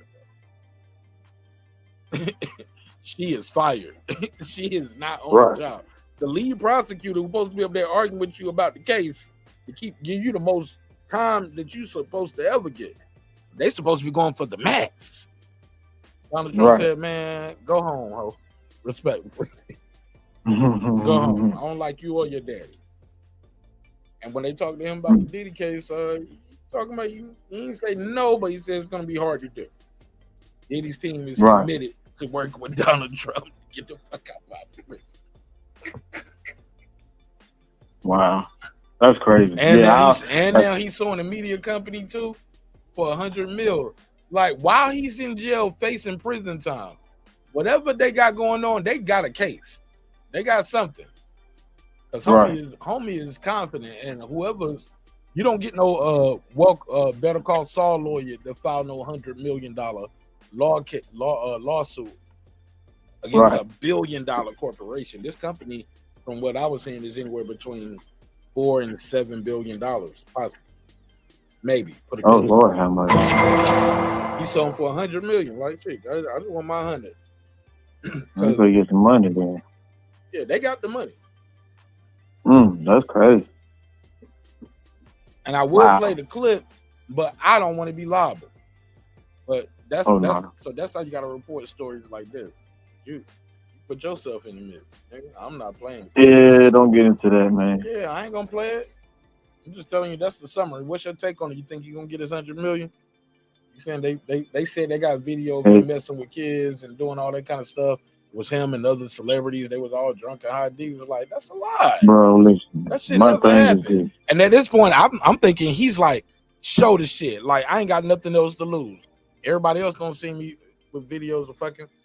We can get this case done the same way we did that one, where it's only gonna be 12 people in the box. If you got the video, show the video. Y'all think I was gonna be scared and never tell you to show the video? Show the video, cause that would be another crime. That would the FBI and I'm not. You know what I'm saying? Everybody would have got on. Right. Who was it? They got on him. Homeland. It was one of Homeland Security type shit that got him. Yeah, because they were saying he was trying to get ready to leave or some shit like that. Yeah. That's who did the warrant. So shit like that. The federal government would have charged them with some damn kids. If y'all got the video of some kids, why y'all didn't give it to the FBI? Yeah, that's crazy. I don't know. Like I said, I don't know. Because they didn't even charge him with that. So why y'all? I don't know if it's a statute of limitation on that, but homie like run it. That's crazy, bro. I ain't gonna lie to you. That's new news for you too. Yeah, that's me. All right, well, I ain't gonna hold you up, man. Go enjoy the rest of your night. I got an early morning in the morning too. Yeah, I'm putting in here with these kids, man. Oh man, good luck to you, brother. God bless. All right, God bless you, bro. All right, man. Peace. Man, shout out to my guy Tay Jones, man. What do you mean by that? My back is broken. What, a vertebrae or what portion? Spinal. Yeah, man. I had to get that one off, man. Yeah, man. We had to carry that one. There was a lot of good topics up here, but I was like, man, well, I got to tell you, I could just run through them. That was fun. Let me get through a couple of these super chats and was something else I wanted to talk about, and I get on that before I land this plane because I gotta go. Where we at? My boy Lake County in the super chat. Let me give him the drop.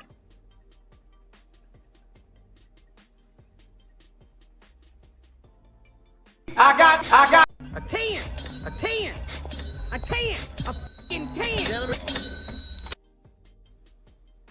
Lake the Great. He said, let me read it. He said, sidekick. Okay, that's what a classic. Hold up.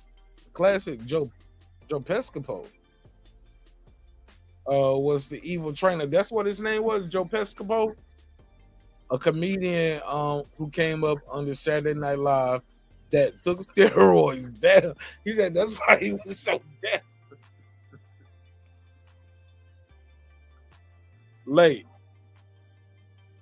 They gonna put all of Joe Pescopo in this out there.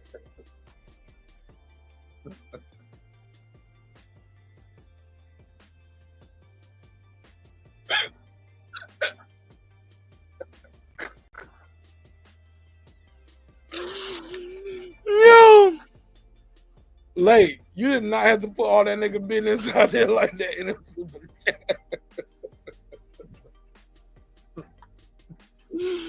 I ain't fucking with you, Late.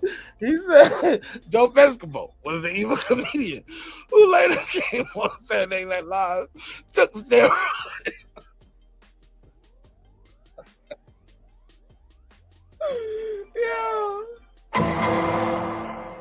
Yo, you put a case on that nigga.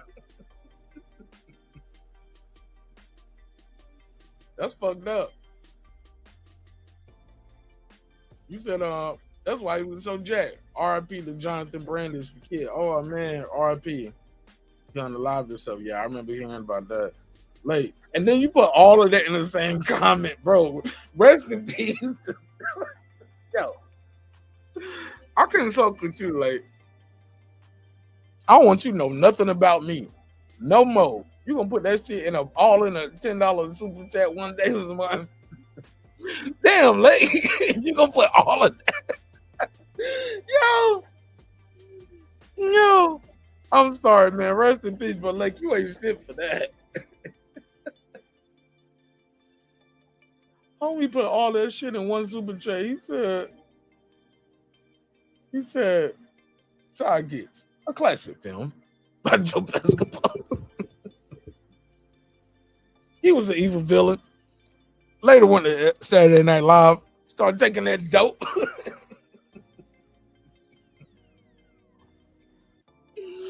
That nigga started taking steroids. And Lake County telling everybody for the $10.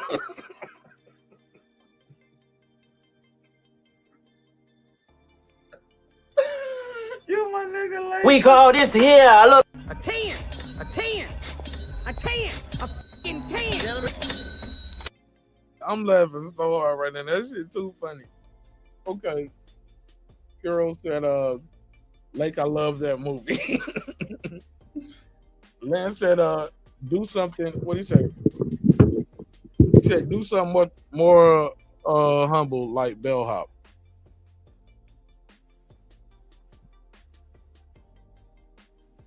I don't get it. Sorry, Lance. Pure though. He said, I think Black Thought better, but I always prefer conscious rappers. For sure. Lake County, he said, I got Black Thought over 95% of rappers. Is JAYZ in that 5% though? I'll give you the $2. You give him the $2. All right, pay him the $2. Oh, pay the $2. See what I'm saying? Is he in that 5%? Let me take that caller pay off.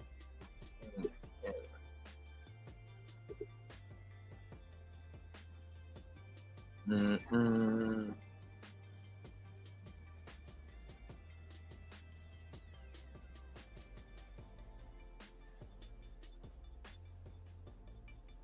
Hold up, nigga. Damn. There we go. Trying to put the call now sign up there. There we go. I don't know why it's blue. That's crazy. That'll work.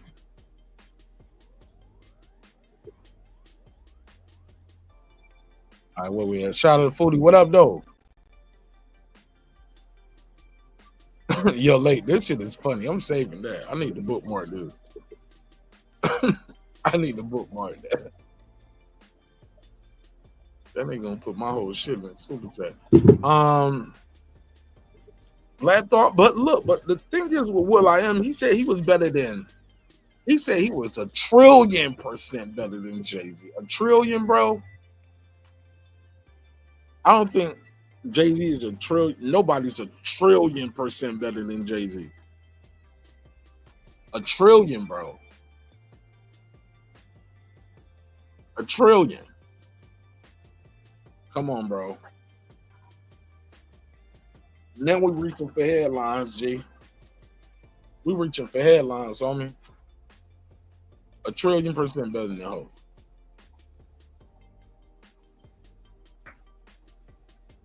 Since when, bro?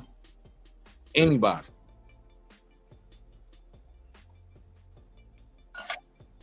And I can't think of nobody that's in the game that I would say he's 1,000,000,000% better than them. And what they do. You get what I'm saying? That's what they do. That's what they do. And they did it well, and they might have had one hit, even if it was just one hit. We know that one hit. I don't think he's 1,000,000,000% better than nobody else neither. I think we got to stop this shit. I like Jadakiss' reaction to it. Let me see if I can play that real quick. Let me share the screen. Let me go over here. Thanks.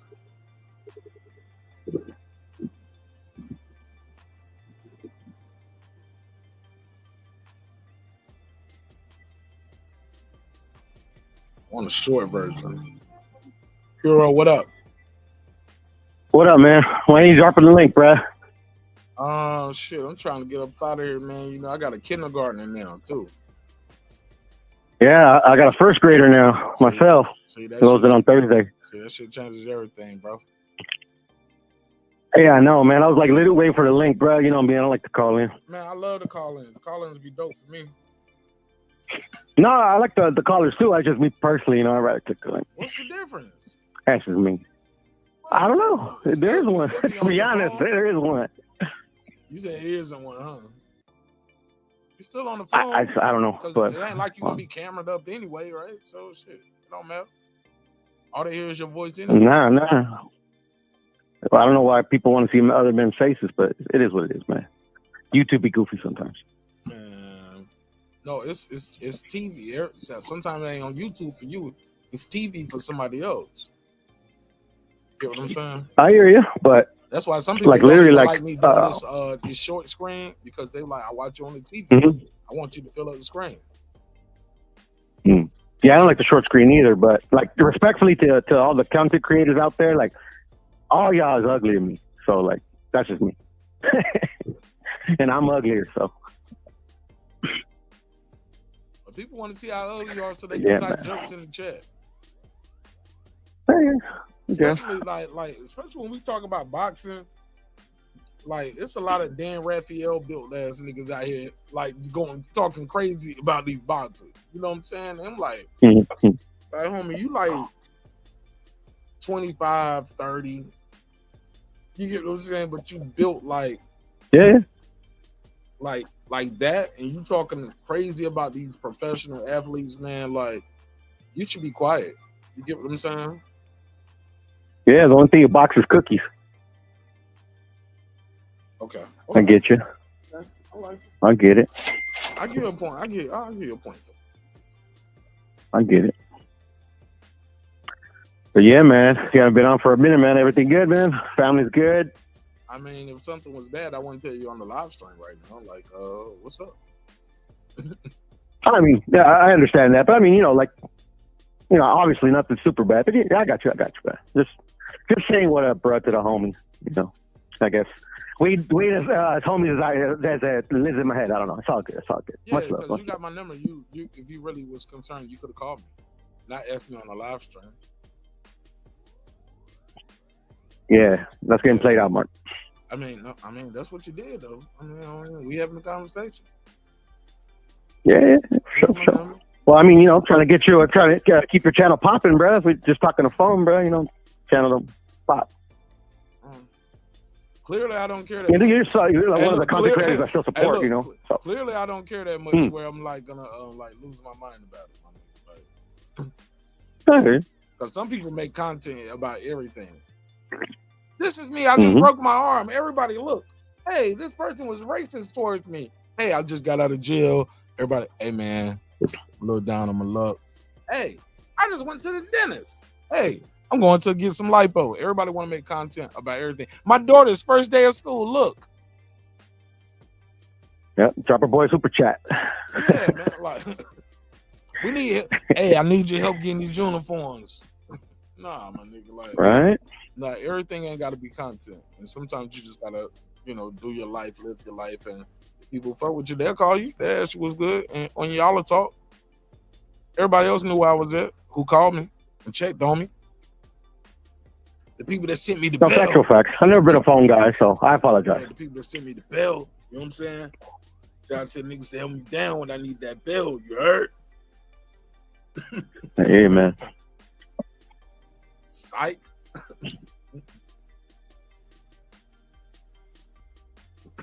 Yeah, man. But I'm very well, Puro. That's good. It's good. Glad to hear, brother. I'm better than I ever been. You know what I'm saying? And it's only gonna get better. Every day above ground is a good day. Man, who you telling? That's my bar.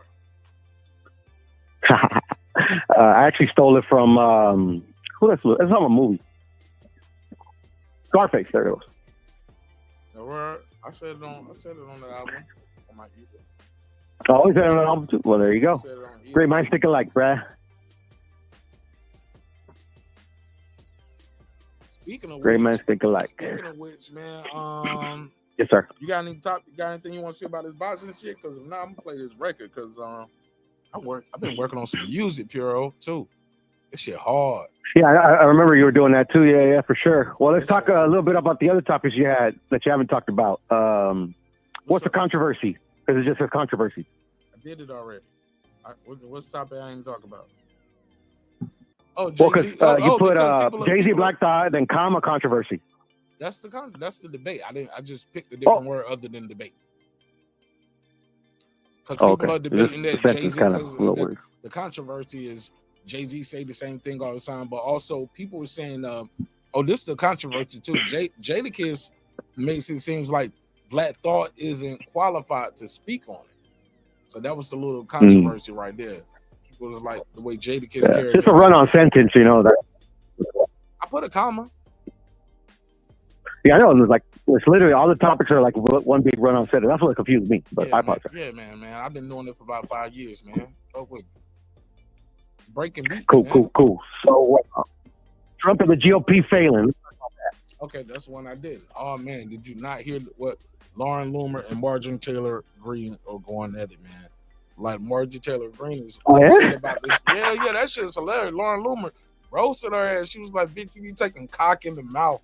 Like literally, bro. She tweeted that. She was like, yo, let me see. Did she delete it? Let me see. Let me go. She was like,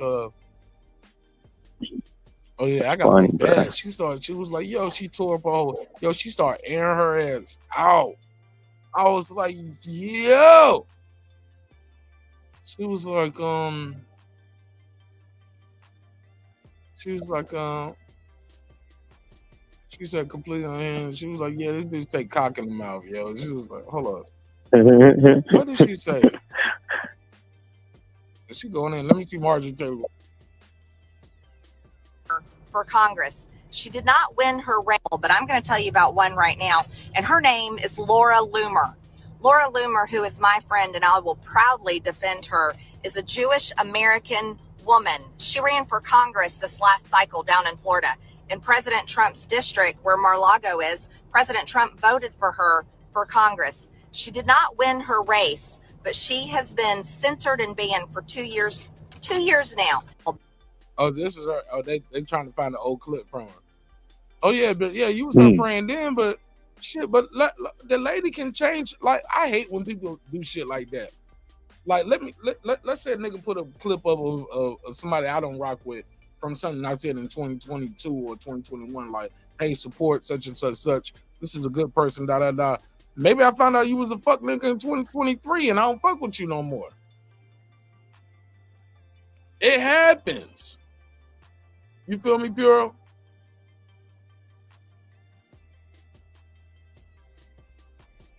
Puro said, this is why I don't like to be on the phone. Can't hear you, bro. There you go. Okay, I can hear you now. All right. But you feel what I'm saying? Or you didn't hear me nothing? No, I missed the last minute. You didn't hear me nothing. Or 30 seconds. Excuse me.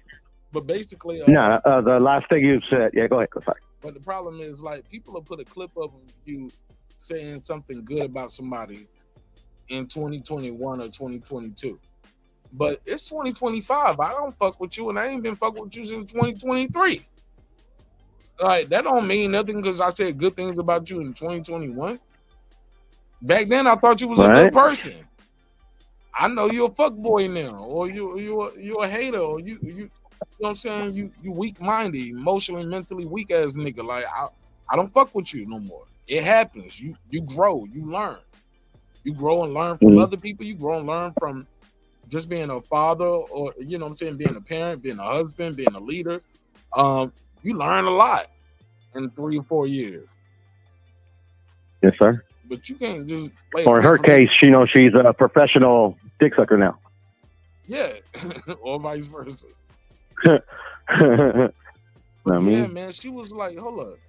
When she started going in, here we go. Hold on. Cool. Watch this. Hold on, let me share this. Can y'all see this? No, y'all can't see it. Look at what she said. She said, I wish Marjorie Taylor Greene got on her knees for her Lord and Savior as much as she got on her knees for men who are her husband. Just another fake Christian. Can you call yourself a Christian when your mouth is full of other men's cock? I may be Jewish, but at least I'm not a Jezebel. Oh my God. It was the Jews who made Marjorie Taylor Greene cheat on her husband in the back room of a CrossFit gym. Facts. Damn, she gave it up in Always the back the of the Jews. CrossFit gym. Damn, Laura Loomer got the scoop. She said the Zionists forcefully opened up her legs and made her destroy her family. They made her ruin a marriage. Yo, she said, Damn. she said, but she was bought a cross as was forgiven for ruining her marriage, being a slut. Females are vicious, bro. Somebody said something about like she deserved. Somebody said she's like, listen to this. No, she doesn't. Oh, somebody said, in Battle of QAnon, Congresswoman Marjorie Taylor Greene openly cheated on her husband of 25 years with a polyamorous tantric sex guru, and then moved on to another affair with the manager at her gym. So this right here, that like she putting this shit out here for the people to know this was her husband. She started fucking with the sex guru over here. This nigga over here got the water glistening all over his body. Looking like he in it. They had to blur him out. They had to blur his sheets out, yo. They had to blur him out. He up Reminds me there. of Russell Brand, bruh. This nigga up here like one of the niggas that was at the free cars. And then she started fucking with him and started cheating on him and got in a whole nother relationship with the fitness gym manager. Sounds about right.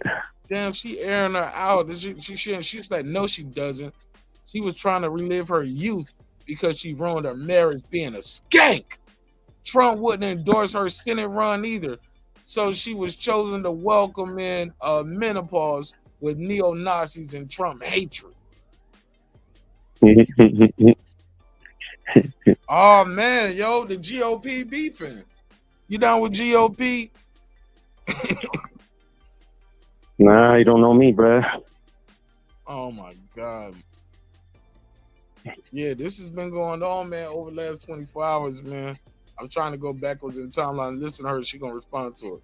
You see, he must see this, right? He must see, this kind of like online feud going on between a Fox host. And she like, Trump ain't helping me. He just letting this bitch cook me. Somebody was like, he must help see me, it. Donald, help me. Mark Levin, and a seated member of Congress who he respects greatly, obviously respects you very, very much so. MAGA since day one. What do you think goes through his mind? What do you know? Has he contacted you? We haven't talked about it. And actually, I don't know that President Trump does see this. I think he's very busy all day. So. He's in that golf. He's super busy. No, the Donald see what Loomer telling him to see too. He's saying that shit. He's saying that shit. So I don't think he's spending his time scrolling everybody's social media feed. So he may not even know how vile it really is.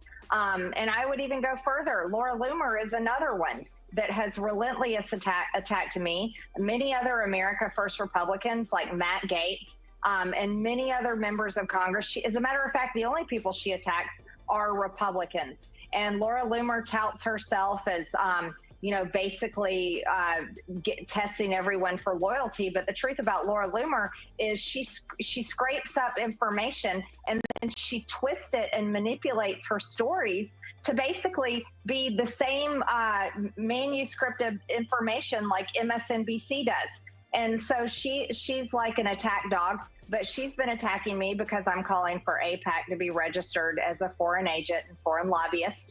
And that's the fact. And that's the fact right there. And that's why ain't nobody coming to help Marjorie Taylor Greene. Marjorie Taylor Greene thought that American First shit was some real shit. She found out it's a myth. She out here like Troy Ave right now telling everybody the streets is a myth. They was like, no, the streets are the streets. You just didn't know. Just like she was like, the politics is a myth. And ain't nobody helping her. You know, she's come out of the woodwork registered. Like, manipulates her stories to basically be the same manuscript of information. If this ain't two of the most, never mind. I ain't even gonna. Like they say where I come from, no se mordió la lengua, pinche vieja. That means like she didn't bite her tongue saying all that shit. Just saying, man. I'm just saying, this girl Laura Loomer got a strong ass face. I will say that. Goddamn. Can we say that respectfully? Like, she a strong face woman. Like, she look like her dad type of shit. Yeah, she looks like she got a stick up her ass that never came out. That's what she look like. I ain't want to go with she. I didn't want to go into anything inserted into her orifice. All right, but like MSNBC does, and so she's like an attack dog, but she's been attacked. She called her dog face bitch. There we go. See, somebody was gonna say it. See, I knew it. I knew somebody was gonna say it. Let the congresswoman from Georgia say it, girl. See, it sounds better when a woman says it. We can't say it. She's like, she's a dog. She a dog. Right? Yeah, man. Georgia, man, you guys are well represented, bruh. Unfortunately, not. But, me because I'm calling for AIPAC to be registered as a foreign agent. And that's a fact. And that should happen. AIPAC should be registered as a foreign agent. Why not? Why not? Because they definitely lobby. And they lobby for Israel. And it's to the point now, I was watching some content creators when they talk about this, they don't even say the country name. They blank it. They'll say, yeah, man, and blank. I was like, yo, we can't even say the country name no more. The name of a foreign country, American citizen with First Amendment rights. I can say shit about my country all day. I can't even say the name of another country. Anti-Semitic. Semite. Nah, man. Anti-Semite. Get them out of here. Like, are you kidding me, bro? You be saying the eyes. What? No, bro. I just won't have no YouTube for that. I'm not doing that. That's Politics 101, Mark. Never say nothing bad about Israel or the Jews. I'm not doing that, bro. I'm not going to be able to do a show and I can't say the name. As a military veteran, bro, I can't say the name of a foreign government or a foreign country. I can't speak critically about them, but I can speak critically about my own country every day. Fuck that. That's where I draw the line. Fuck this show. I mean, you could use coded language like you've done before. I don't care that much. Where I draw the line right there, bro. That's where I'm gonna draw the line at, bro. I'm talking shit, bro. Yeah, but I'm saying everybody gotta have their hard lines. Not really. I can say the country Israel, bro. I'm not gonna draw the line on that. Where I'm gonna bleep that too. Fuck that. Maybe I gotta watch the F-bombs a little bit more because that'll give them more reason, and they'll make up another reason. You get what I'm saying? That's how they get you. For this. I mean, shit, they let you say racist shit all the time. You can't say a country name. Come on now. All the time. Not about those people. Nope. But it's not racist if it's true. Exactly, bro. Anyway, man, let's think about social media, bro. The rules are all backwards, and we don't own it. That's why I like what certain shows I see a lot of shows doing, especially like the bigger shows. They all have a contingency in place. Like they already got like telling people, hey, sign up for my newsletter or here's my website and shit like that. So my Substack and shit. Substack. Go to my other social media. You know what I'm saying? Patreon and stuff. Put shit behind a paywall, even if it was 99 cents. They put it behind some kind of paywall because you can say what you want. Yeah, and it's behind a paywall. It's yeah.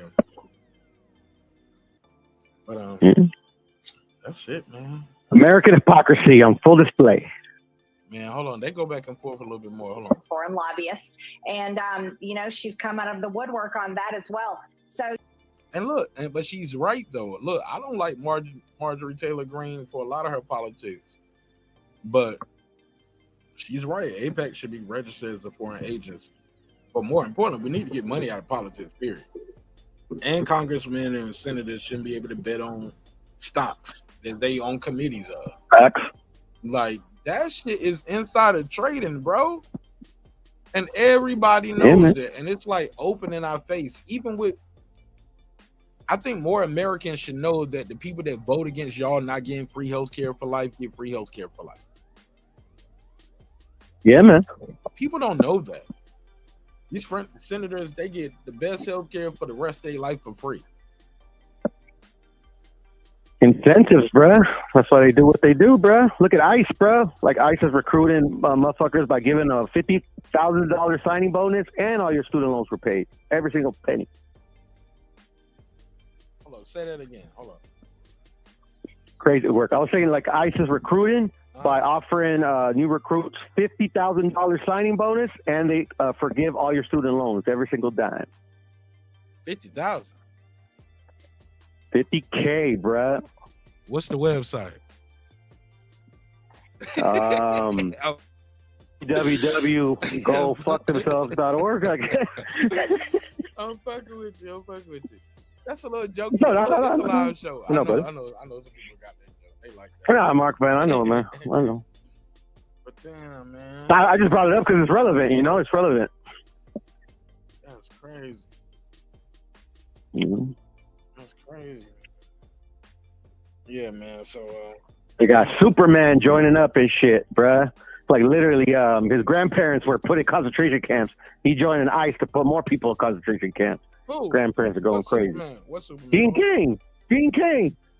Dean Cain, like the real Dean Cain? Yeah, the real Dean Cain. Yeah, Like he's signing up for ICE and shit. The actor? Yeah, the actor. Yeah, the actor. Yeah. Really? And his grandparents were put in concentration camps, bruh. Japanese grandparents. Really? Don't. Facts, bruh. Factual facts. Hold up, slow down. No cap, bruh. Yes, sir. First of all, how old is Dean Cain? Because I know how old I am, man. I watched Dean Cain on TV when I was a kid. So how old is Dean Cain as? Dean Cain 50-something. He got to be 60-something, my nigga. Yeah, something like that. He hurting for the paper. He hurting bad for the paper. Yeah. Like, is he gonna pass medical?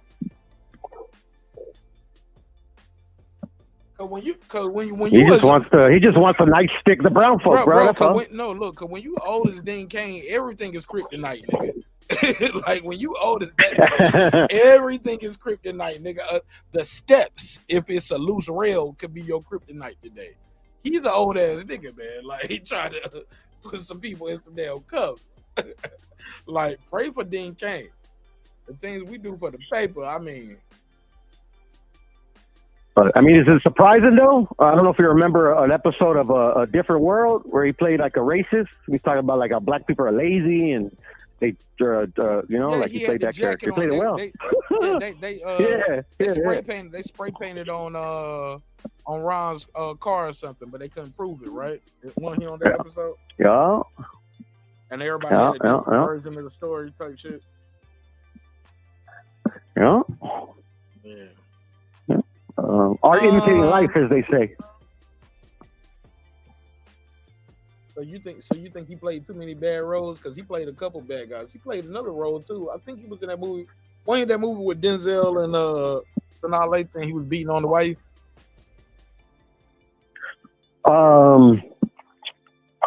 Shit, I forgot. Out of time. Yeah, I think that's him. Out of time. I think he was on that. Yeah. That was him Out of Time on it. I used to like Dean Cain, but if he a racist piece of shit, fuck him in his acting. Yeah, I liked him as Superman as well, bro. But yeah, man. Ain't nothing I gotta watch. Like I ain't gotta watch that Denzel movie no more. Denzel got a lot of dope movies. It's way better than that. I damn sure ain't gotta watch that Superman series. Other than that, like he do beat on bitches. That's what he do. even in the movie. So he want to beat on some Mexicans now. Yeah, it's a stark contrast from the guy that replaced him in the new Superman, the new young Superman. Like they actually had an episode where like Superman is protecting this Mexican undocumented immigrant from immigration and shit. It's pretty funny. I didn't know they had a new Superman show for real. Yeah, that's Brandon something. Brandon. What network? The WB. What, nigga? That's still around? The WB. Yeah, well, that was an old show. It was back in I don't know, but back in like the 90s, like the early 2000s. Smallville. It was on Smallville. Yeah, episode. Okay. Yeah. See, I thought they had a since then. I was like, okay, I remember Smallville. Yeah, and Superman's like, hey, deport me too. I'm an illegal alien as well. He said that shit. I didn't know that, but I did hear that new Superman one that came out. I can't believe you got me talking about Superman up here. I did hear that there's something in this new Superman where it's like he's saving like this village and these people, and you can tell like it's like a representation of Palestine and what's going on now. Yeah. Bro, yeah, I saw like the clip. The craziest thing what they doing to those people, bro. This war is over, bro. They don't have an army. Now you just bombing and killing everything and everybody. The hospitals, the schools, like you killing the journalists, the medics, no food, no water. Like y'all control everything. So it's like basically when the sun go down, they can't see nothing. That's what people don't realize what's going on though. When the sun go down, nobody sees nothing. And if they see a light, boom, bomb, shots, snipers. Children, bro. Everybody. Lottie Dottie, everybody. That shit is like crazy. It's crazy. And they literally you know what's crazy, Mark? Everybody, bro. Not just soldiers, not just trying to change the leadership there. Them niggas been ready to quit. And they been trying to quit. They were like, look, we good. You know. But don't fuck with us. Take it. yeah, look, we don't want to fight no more. But they was like, no, everybody gotta leave. Hold up, we gotta leave our country? This ain't right. That like it's one thing to say, okay, y'all just don't fuck with us no more. It's another thing to say, no, everybody gotta leave, and it's our shit. And we don't want you to leave, we want you to die. Yeah, even that. That's the crazier part. That's the craziest part. Bro. Yeah. And you know, Mark, they ain't even just letting people leave. Y'all can't leave. Y'all can't leave. And you know what's crazy, Mark? Oh, what hit me about the kids? Like my daughter used to love this. I gotta say this because this chick called Miss something. Go ahead. I want to say this real quick. People don't realize that. My boy Rez did a show one time. He was like, China and Russia should send their weapons to help Palestine. I was like, they can't get them in. How they gonna get them into the country to give them anything? They don't control the borders. They don't control no airspace. Ain't nobody bring them nothing, and even trying to bring them something else to act a war to us.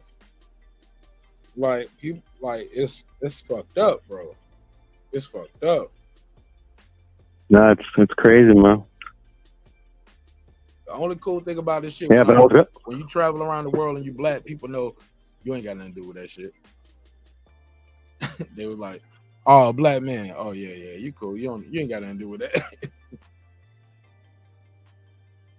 Yeah, man.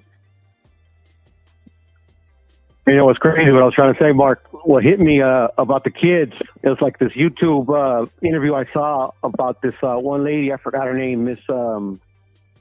She's a white chick, but she plays like a teacher. Miss Rachel. She did an interview about how like she started like a fund for these kids that are like dying and starving, and like literally like my kid loved Miss Rachel growing up. Like literally, she learned a bunch, bro. Like literally, like it broke my heart, bro. What happened to Miss Rachel? Crazy, man. Her show gone? Well, she's like, no, she's still doing her thing, but like she saw what was happening to the kids, so she started like a foundation or whatever to try to get them fed, try to get them medical stuff. But it's just like she's just like saying how like it's like she dedicated her life to like educating kids, trying to make them better people, stuff like that. We followed her on YouTube. So my daughter helped me. Yeah, I know Miss Rachel Group. But I saw something going around a few months ago where people was trying to cancel her, but I didn't know that's all she was doing. But it makes sense though. It makes sense. Yeah, no, I broke my heart, man. I just picture my daughter, man. I like, fuck, bro. Like, nah, man. It's not right. That's not right, bro. That's not right. And it's like anybody who try to speak up, they silence you. And it's like everything that they told us is starting to seem true. You get what I'm saying? Like you speak up, the politicians speak up, they get you up out of there. Man, I gotta do a whole episode on that, bro. I gotta do a whole episode on AIPAC and what's going on with AIPAC. And why more Americans should be concerned with AIPAC. We gotta do a whole episode on it. Like, and I gotta do it during the daytime. It gotta be one of them daytime shows. Yeah, we also gotta address the children in our own country, bro. It's crazy, man. What's going on? Well, you can't. If all the money is going out the country every year, why do we send them over $3 billion a year? On a reg, on top of the $300 billion that they already got for this war, and more than that. We keep adding to that.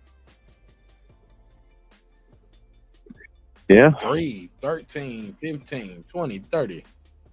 You get $1 billion. You get $1 billion.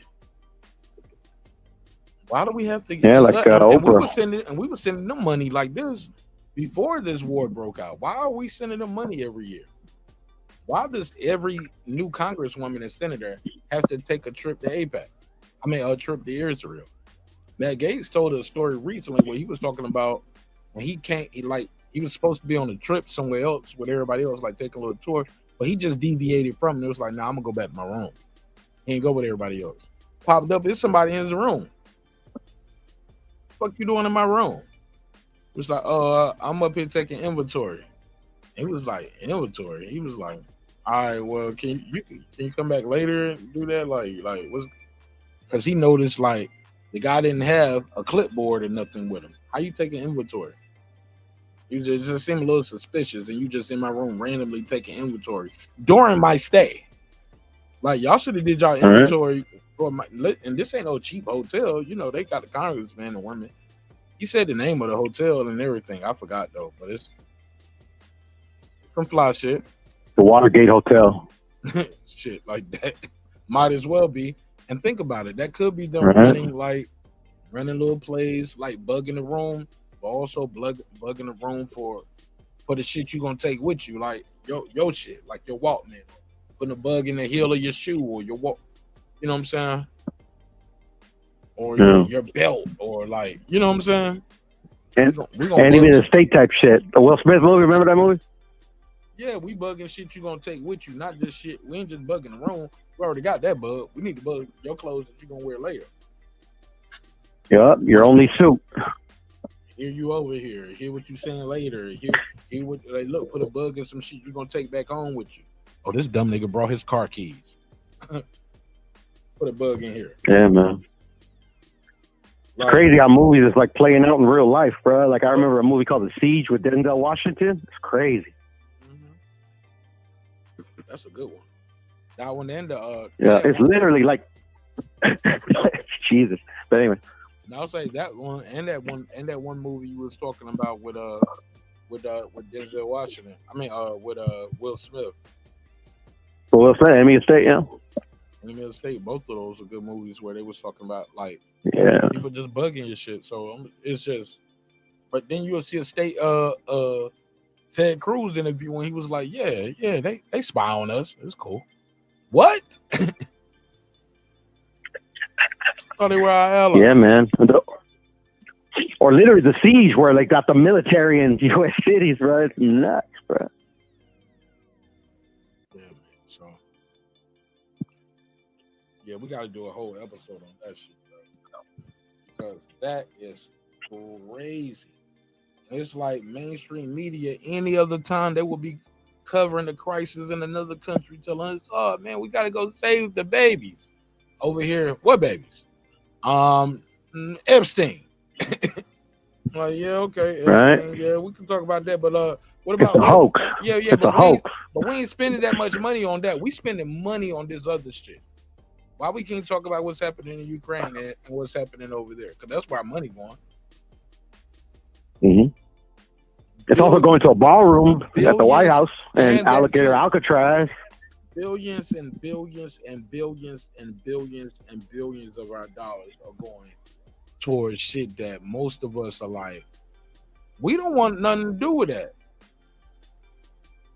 And they telling us like, you don't realize you got to kind of be involved in it because we world superpowers and these people already paid for us being off.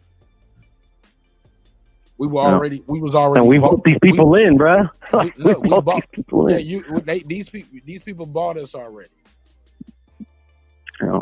We got to take money out of politics, where people, and we damn sure shouldn't have foreign lobbyists donating to all our campaigns. Democrats, Republicans, they buying them all, bro. They buy them all. It's a website called Track APAC, man. You can just see all the money that these people are just donating. That's the money that we do see. Not that Clarence Thomas money that we find out about later. That's under the books. That shit ain't even listed. All the shit they was doing and giving Clarence Thomas. He got busted, and it's like nobody even talked about it. They just let it go. Remember they just caught Clarence Thomas getting all that damn money? Trips and going places, private jets with billionaires, while he's sitting on a case for their shit. He should have been impeached. Well, look at Donald Trump accepting the gifts from foreign countries. Bro, they letting that shit go. That he gonna get that damn jet. He already got it. A used jet, and we gonna remodel that shit to fit to make it Air Force One. $100 billion. But he gets to keep it after he leaves. But we already building 2 new Air Force Ones, and we still building those. Mm-hmm. So we're gonna put that on pause to finish this one quicker for him. Yeah, but that's the thing, though, Mark. Like people like me, and I'm assuming people like yourself, like we've been sold a lie since before we were born, man. You know, like it's always been lesser of 2 evils, but like this was where we're at is an inevitability. Know what I mean? I just want to leave this bit sometimes. Then I realize, like, everywhere I go, shit, I'm gonna still be dealing with some of this shit from here. You get what I'm saying? Some of the residuals of the shit that they doing here, I'm gonna feel that here wherever I go. You get what I'm saying? Because they run shit, but they ain't gonna run shit for long. I'm like, damn, man, I need to find me like. I be looking at countries I can live the longest on for like $200,000. Like, where can you live the longest? How many years does 200,000 get me? How many like years a million get you? You get what I'm saying? Yeah. Well, you got to go to countries that are on the come up. I think China, Mexico, Brazil. You know, everybody in BRICS is on the come up. That's what I've been reading. Yeah, but I don't want to be. You ain't gonna get that many years in China. Brazil. Probably get more than Brazil, but not China. Yeah, you think it's expensive over there? I don't know. I've never been. Hell yeah, it's expensive in China. China ain't cheap. China is not cheap. They take your ass to Thailand, Taiwan. Thailand? Yeah, Thailand. The Philippines, it's a lot cheaper there, but China, it's cheap. China is expensive, man, compared to all the other places. Let me ask ChatGPT. I'm gonna ask ChatGPT real quick. What countries give me the Go ahead. the longest what's the way to prompt it? What countries can I stay at? How many years can I live?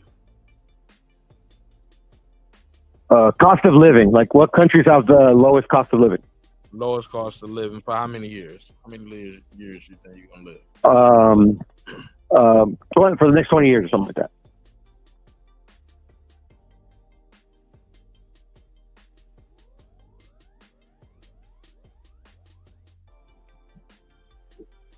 cost of living by country in years. I'll say that. Because I might want to live longer than 20 years. Yeah, for sure, for sure. So let me see. Right. And I'm gonna share the screen.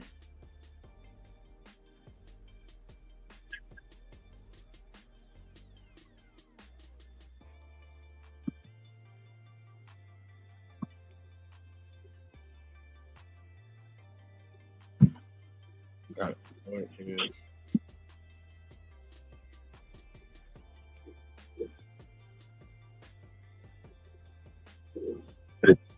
Chat GPT. Let me change my prompt.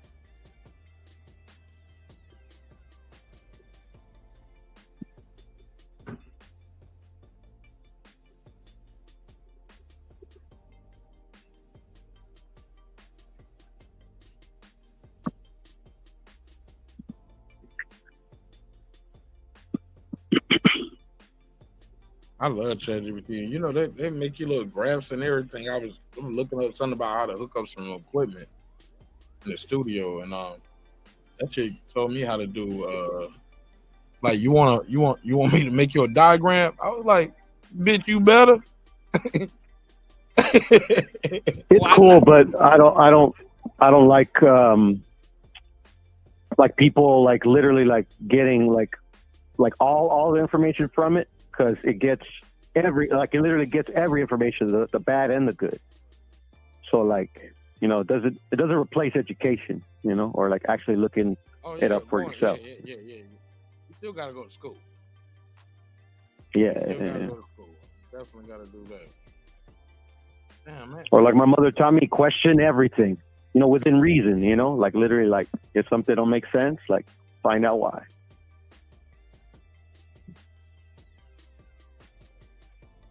Let me see a list. Okay. Pakistan. I ain't going there. Most affordable with the with low labor costs, favorable currency exchange. India, known for its budget friendly. I heard that in the come up. 300 to 500 depending on the city. Nepal offers a very low cost of living, especially in cities like Pokhara. Egypt.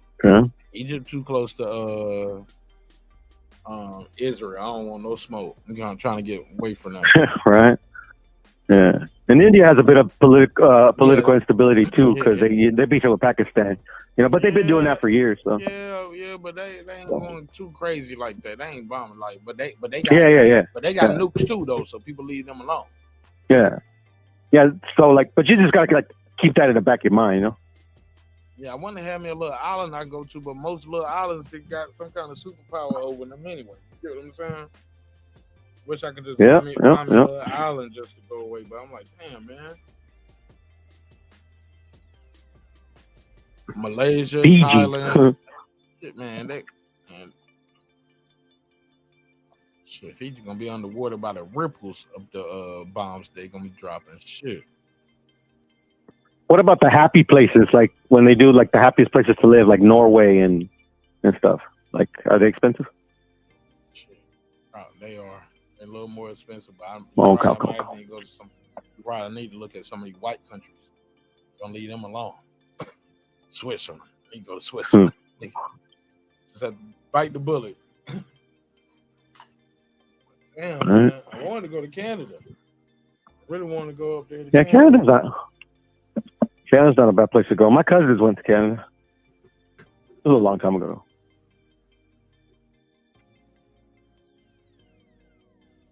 Canada is back in far 08. enough away, but it's a whole nother country, but it's just far enough away. You know what I'm saying? Where it's not too close to Europe, not too close to America, United States. Yeah. But I can still get back. And they're not getting a little brother no more, you know? And it's not no little island either. You said what? I said, and they're not getting a little brothered anymore. Yeah, man, they using their UK power. Yeah. That power of the kingdom behind them. So I'm like, yeah, man. Stand up for yourself so I can move over there. And also the power of the idiocy that is Donald Trump. You know.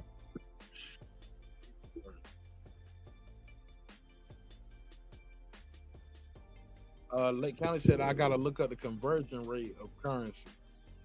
He said Bombay, India would be a dope place to check out. Yep. I'm looking for it, bro. Does India have extradition? I don't know. I've been lying to you, friend. What about Vietnam? Hell no. My best friend, he's Vietnamese. Well, he's half Vietnamese, half black, and he goes out there once every 2 years, and he has a blast over there. You know, money goes a long way. Visits his family and stuff. Man, they got extradition to the United States. Where Russell Simmons at again? I want to be right there with Russell at. Shit. Where's Russell Simmons? They say Russell Simmons currently living in New York City. This gotta be old. Where is that was crazy earlier. Like you're saying that you've never tried pho before, man. You try it, Mark. It's good. I don't even like the way that sounds. Really good. Respectfully, bro. I don't want to try no pho. Because I don't give a fuck. Trust me, you'll like it, bro. I don't give a fuck. So how can I eat a pho? They got some in Atlanta, bro. They got some over there. I know they do because they was just eating something. He in the A. Oh, there it is. There it is. Yeah, so I know they got it here. Yeah, like I said, my best friend put me on that. Bro, Atlanta got every type of restaurant, bro. Like an authentic version of it too. They got a bullshit fast food version. Probably got a chain version of it, and then they got pretty much everything. Cool. Yeah, no, it's a big city. They got it all. I've heard. I've never been. Yeah, man. Ever since probably I'll say the Olympics, everything came here and never left. You know what I'm saying? Hey, Lake County, who you got? Black Thug or JAYZ? Let me know in the chat, Lake County. Well, I got you here before I end it. Foodie, JAYZ. Another topic you to talk about. I just want them to give me their take on that. All right, so what? Yeah, you hit all the topics. Hell yeah. But I did want to comment that I got Dev. I changed my mind. I got Dev in the fight. Put some bread on it with your boy. Matter of fact, you got Canelo too. No, right? I am because it's just bad odds, though, Mark. It's not good odds. That's why we just got to bet friendly bets with each other. But we're gonna put some bread on it. I mean, that'd be cool, but like when I do put bread, like other than with the friendly bets, like I like to try to make money. Can't make money on that fight. What you mean? It's 50. It's even. The odds right now are even. I thought when I saw Canelo still the favorite. Like I make some money. Yeah, that fight's even too. They don't want money to be made there either. Yeah, it's like I put 100 on Bud, I get 130. You get what I'm saying? It's like no, ain't no money on those fights. Maybe 140. You know what I'm saying? I might get if I put 1,000, I get $200-300. You know what I'm saying? Like now you got to go with a fight that like literally like making some money. Like I cleaned up on Fundura. I won on that too. I didn't clean up, but I won money. Yeah, we're watching it. Yeah, I remember. I won money on that, and I won on the draw. The draw, yeah. I won on the KO. Remember I told y'all earlier this year I'm gonna start betting on all the draws. I've been betting on the draws, bro. It don't be that much though. It be like $10-20, but the draw be such always crazy odds. So like $20 will win you 320. You get what I'm saying? It's like, oh, that's a scratch off. Yeah. It's like buying a little scratch off or something. Facts. No, or 20 might 20 might win you depending on the fight. $20 on the draw, bro. You might fuck around and win $500. Yeah, facts. And I ain't gonna lie, Mark. For me, the draw is live on the Bud and Canelo. It's live. Yeah, I think it's live. It's just kind of like in the Barrios and Pacquiao. Like that one was not more. It was more like, you know, it's like it was almost like an exhibition type shit, especially how it played out. But this one is just like more conspiracy. But I mean, like I can see the draw happening in that fight. I'm gonna bet on the draw too. Yeah, because anything else is like, yeah, it's yeah, I wouldn't say it's a good bet. But I missed out on my boy that finally won the championship a couple weeks ago, man. It was plus 400, man. I didn't pull the trigger on that one. That's because he was fighting the pound for pound guy too, man. But he ended up winning, so shout out to him. Sandoval. Okay. That my boy. Like He beat Taraji and shit. He was plus 400, bro. Oh, it's because I've been following him for a cool minute. You remember Marco the Rival, Mark? Yeah, what happened to him? You said Irish remember, cat? You said remember him like something happened to him. No, just because he used to come on the show, man. When we used to date game nights a while back. You look Chris Farley face ass nigga. I remember him. Yeah. No, he left because he was just tired of it. He's like, I remember one day he told me like, yeah, man, I already put in my time, bro. It's like he's like, I'm gone, man. But I saw him like a month ago on the homie Brian Harkin's channel, and I said, what up? But he put me on Sandoval, man. He put me on Sandoval. I know him too. Yeah, he put me on Sandoval, bro, and good for him, man. He finally got it. He finally got his championship. He's a real good fighter. And he beat Taraji too. That's why they put no money on him, man. Because Taraji is good, bro. Oh, you missed it. That's what you were saying. You missed it. Yeah. It's just like, bro, like, you know, obviously I was rooting for Sandoval, but like to put money on plus 4, I was like, yeah, nah, man, I don't know. I might be losing money on that one, but hey, man, all good. All right, well, that's it for me. I mean, Goodman's about to pay me off, bro. Like, if you want a little tip, Goodman, you're about to cook big ball. So if you want to win some money, go ahead. You said Goodman is about to cook who? Nick Ball. Man, Nick Ball ain't that good. Now, I know, that's what I'm saying. And like literally Goodman is like plus 300 or something like that. Oh, word. I got to get some bread off of that. Yeah, just on the decision, bro. So I'm like, bro, like literally Goodman is a good fighter, bro. And then, like I said, like you were saying, I agree with you. Like Nick Ball ain't that good, bro. Shit, bro. Like literally Nick Ball, Sam Goodman is plus 400, bro. I already put my bet in, bro. That's crazy to me, bro. It's crazy. Yeah, when I see odds that crazy, I always put a couple dollars. You know, you got to be that much. The crazier the odds, the less you got to put on it, just to be like, man, I won on that shit, and it feel good to put $10 down there. I don't know about y'all, man. I don't really place a lot of big bets. You know what I'm saying? Unless it's me. I bet the minimum, bro. I bet the minimum. I bet on me. You know what I'm saying? Like, I bet on the homie, but even then, like, that was the most I ever bet on the fight, and that was because I was supposed to go, but that was around the time we lost my father-in-law. God bless him. You know what I'm saying?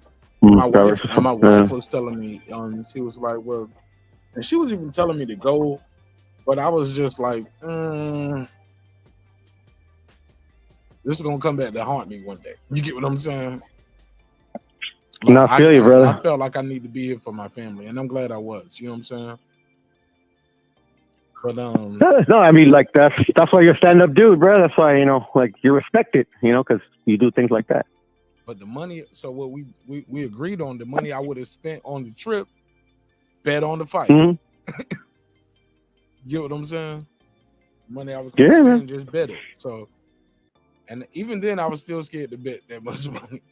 But I bet about $500. Yeah. I bet about $500, or was it $300? I won 1,000, and you know, when you bet like that, nice. It was like $400. It was something like that. It was like $400 or $500. So I got that money back plus like $1,000, or like $1,500. It was a lot of money, man. It was the most I ever won on the fight because I bet on the knockout, I bet on the win, and I bet on the draw. You know what I'm saying? But I think I probably put $50 on the draw. But but he won, and he won by knockout. And he was like a 8-1 underdog, some shit on the knockout. And it was like 4-1 on the win, or 5-1 on the win. So I won, bro. I won big, man. It was over $1,000. I just remember like just my winnings, not counting the money I get back, you know. I put up. I mean, shit's amazing. Yeah. Yeah, I just try to go with the best odds, you know, like literally, and I'll bet the minute, like if it's really good odds, but okay, no might not happen. Foodie, you can't hear me? I can hear you, Mark. Y'all, hey, Bram, can y'all hear me? She said no audio. Y'all can't hear? You can hear me, bro? I can hear you, Mark. Let's see something.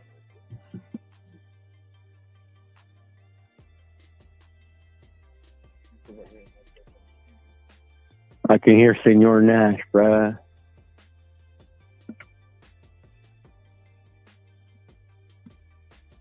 Damn. You said Mumbai equals Bombay. Y'all can't hear me, yo. Damn, that's crazy.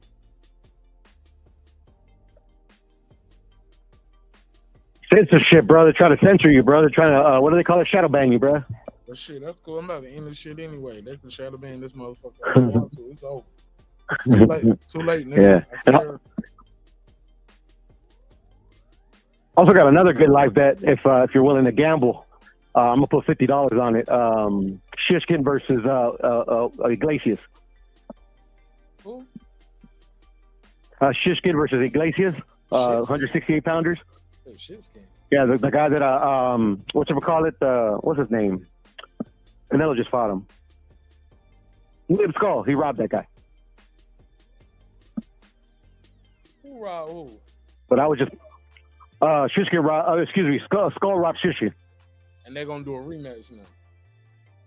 Well, they ordered the rematch, but then Canelo and Skull happened so he could get the other title, so the Crawford could be for undisputed. But yeah, I thought Shishkin won that fight. But Iglesias is good though. Another Cuban fighter, by the way. That's why I only put 50 because Iglesias is really good. But the thing is, man, the Cuban fighters, bro, they've been making me lose money lately. I don't know if I win some money off these guys. So I'm put 50 for fun. Plus 600, Mark. Oh, that's good right there.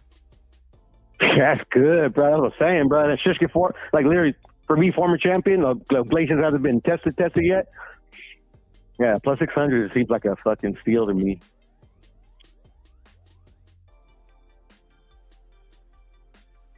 And then you got the monster's gonna cook MJ. Yeah, that was a big sellout, fast too.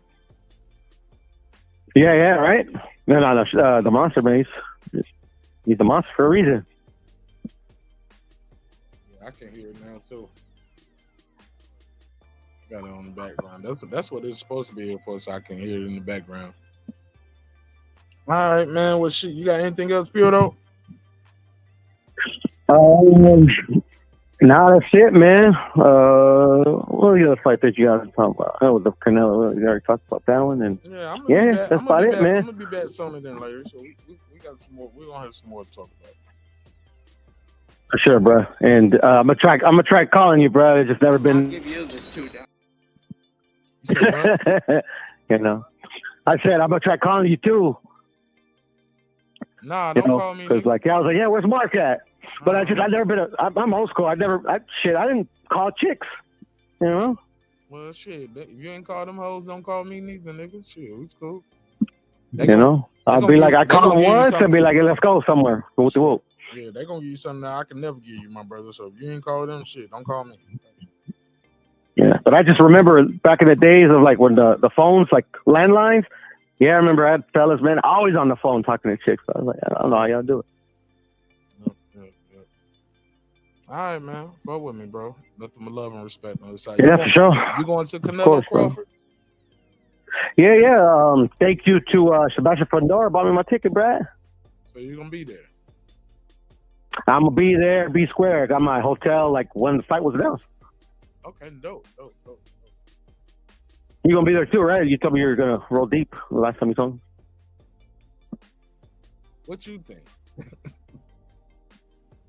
I don't know. I mean, like for me, like I didn't think I was ever gonna go to a Canelo fight, but like then they made this fight, and I'm like, oh man, I gotta go. Yeah, you gotta see him finally win the fight. You think it's a guaranteed win? You're gonna be shocked though. Oh, I don't think it's a guaranteed win. When I say that, You think it's guaranteed, man? I don't. Yeah, you do. You told me. You're like, we're talking about Bud Crawford, bro. What are we talking about? What you talking about? Crawford ain't gonna win this fight, bro. Several times. No, I don't think he's gonna win, but it's not a guarantee, bro. Oh, you getting a little shaky, baby. No, it's Bud Crawford, bro. Like literally, shaky, like baby. I think Canelo 80% chance, but it's Bud. Come on. And literally, the odds, the way they are too, like I don't know, man. You know, like literally, maybe Bud makes it 12, and they give it to Bud because, like, in my humble opinion, man, they want Bud to win because most people want Bud to win. Oh my God! Then they want Bud to win. No, I think so. I think so. But there's a lot of people that want him to lose too. Like for me, I'm just proud that they made it, man. That they got the bag, and because these are two generally hated fighters for no reason, bro. Best fighters in the planet. That's a reason for one of them. That's a reason for Canelo hate, but it ain't no reason to hate Bud. No, ain't no reason for Canelo hate, bro. He popped dirty. Like literally, like the people hate Roy Jones, James Toney, Antonio Tarver. Yes, for the same who else? reasons. Fernando Vargas. No, bro. Look, some people still they don't hate on Shea Mosley. Like, yes, come they do. on. Some people still call him a No, drug cheat. Yes, bro. Hey, look, Yeah, but that's not hating, bro. That is literally not hating. you named all them people that people knock, but look, they don't knock. Some people hate Bernard Hopkins, and he never popped dirty. Yeah, because like boxing fans have always been goofy. Why you didn't mention him though? Because he didn't pop dirty. Exactly. Like, but like literally, like Bud never popped dirty. Like all these other fights. I know, but people don't call him a drug cheat because he's never cheated on drug tests. Man, they've been calling him drug cheat this whole promotion, man. That's the new thing. Yeah, bro. Like that's why I think people got it twisted. They're questioning Victor Conti. Like, he questioned Bud. Everybody questions Victor Conti, as they should, in my opinion. Bro, they putting Bud on the thumbnails, and they literally saying, yeah, he looks like a linebacker. He's built like a linebacker. You gotta wait with the shit, Earl, man, and stop it before you kill yourself. That's the quote. I'm paraphrasing a little. Yeah, but I mean, like, they're not accusing of being a drug cheat, though. Yes, they did, bro. That's why they took the video down. Showbiz took none of his videos down? No. The other guy took his video down. Fanon took a video down, bro. Well, Fanon a clown, bruh. I'm just saying. Of course he's going to take the videos down, bruh. He had to take his video down from what he said. He's the one that got served a legal notice, and that video was taken down. How do I know? Because I had that video on pause to do a reaction to it. I went back to try to watch it, and it was unavailable. Yeah, because Fanon took that shit down, bro. Fanon, bro. You know, like literally, like Manager Marty didn't take none of his stuff down. He didn't get served a legal notice neither. Yeah, but like literally, like those other guys, like Fanon, I think is the only one that actually accused him of something. I saw that video get taken down. Yeah, but he's only done one to accuse somebody of something. But it happened nonetheless, brother. Whether it happened once. No, I understand. But like literally, you gotta watch what you say. But I'm just saying, you can word some shit, but when you just like, you gotta wait with this shit with Earl and stop it. Hold up, nigga, what? Yeah, but that's the thing. Like literally, that's when you're literally trying to spread a false narrative on somebody. Yeah. Like Showbiz, the other dudes, well, for whatever their intentions were, they were questioning the attachment to Victor Conti. That's it. And Victor Conti was happy to oblige. And Bud literally like hasn't said shit about it. But Bud worked with Victor Conti has worked with more people than Bud. Yeah, but Bud's the only one that and Canelo actually popped dirty without Victor Conti. If anybody should have a spotlight on him, respectfully, it should be Canelo. And I don't think he should be on. Well, like I told you, he was exonerated, bro. Like I told you, he was exonerated. And nobody's saying that but you. In this narrative, in this conversation that's going on. You know who just said it? I just saw a video. Bomac said it. Okay. Fair enough. I ain't seen that video yet. We can research. We can relitigate that. I'll send you the link, bro. I'll send you the link. Ain't nothing to relitigate because it's over. Yeah, but my whole point is the people who are pushing this narrative aren't questioning Canelo being popping dirty, exonerated because of clenbuterol levels in his country, regardless how you got it in your system. It was in your system, bro. So Yeah, but my point that's where is, you're wrong, though, Mark. Ain't no narrative. They ain't pushing no narrative. But my point is, this guy, it is a narrative. Bud Crawford never popped dirt. No, for it's nothing. not. Is Bud Crawford using Victor Conte to publish his test results? Yes or no? That did happen. He shared it with Victor. Yeah, and that's what they're pointing out. Fanon is the only one that literally no, take it bro, somewhere they else. did that. No, see, you're picking up the story in media res. That's what they call it in Latin. In the middle of things. In the middle of things. They were already saying that. That's when that shit happened later. Because Fanon's video that I don't even want to say this shit no more. I don't even like even calling that nigga saying that yuck. The guy. Bro, get the fuck out of here. The guy had already did a video that was taken down. That's why when he did that letter, his video about the letter, he was strategically talking. And he said, I want to say this a certain way so it's not perceived under. He had already said the shit. That's what my point to you. He had already did what he was going to do with the discrediting and the disrespecting the man. So you're incorrect with your order of operations. That's all I'm trying to say. Yeah, Fanon did that, but the other ones did it. Talking about. They just pointed out what happened. And I don't see all the other videos. Well, I mean, they just pointed out the obvious and the facts.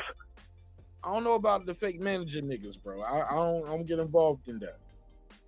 Okay, I don't do content, but if I did content and I posted that literally Victor Conte, for the first time in forever, is literally like working with a fighter directly to post his BOTA results. Yeah, but I'm saying I know real managers though, like Rachel Donaire, like AC, Adrian Clark, like Jolene. Like I know real managers, bro. I can't get with YouTube managers than what they talking about. Never heard of it. No, I understand, but if Rachel and all the other managers that you mentioned would have literally posted a video stating the exact same thing, they would not be wrong. That's not what happened though. We're talking about a different, like I said, it's a whole different order of operations, bro.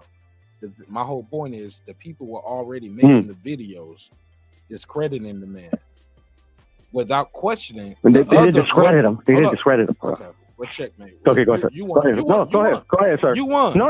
Look, Mark, I'm telling I cut you off. Go ahead. No, it don't matter because what I'm saying is factual. Whether you cut me off, whether you agree or disagree, he had already said what he said. He deleted the video. That's why when he started questioning the letter the Conte put out, that was my whole argument. They was already discrediting the man, saying he looked like a linebacker, saying you're linebacker, saying you got away with the shit with Arrow and then let it go. Like all of that shit had already happened, Puro. And you trying to argue? No, I understand, but one content creator. All right, man. Like I said, you won, bro. The other content creators just pointed out the facts. Mark, did they not? Whatever, bro. Like I said, the shit they was already discrediting the man before that happened. Use that as your benchmark. That benchmark happened prior to that. The dude was already the Uber manager nigga that you was talking about earlier. He was already wearing the Snap program works 2 years ago. He's been doing it. And does it not work? My nigga, like, what are we talking about now? Like, you asked. So how is that discrediting? I don't want to argue with you, brother. Like, literally, like. No. So you just moved the goalpost. Hold on. I'm not moving any goalposts. You keep moving the goalposts. You said it wasn't said. I give you a benchmark for when it's said. Then you ask me who said it. I tell you who said it. Then I tell you it was said before then. And then you're asking me, well, what about it, though? I'm like, you keep moving the goalposts. You asked me who said it. I told you who said it. You asked me who said it before. Terrence Crawford himself has said it in the past. But I said it. Okay. All right, bro. Like I said, you won, bro. You win.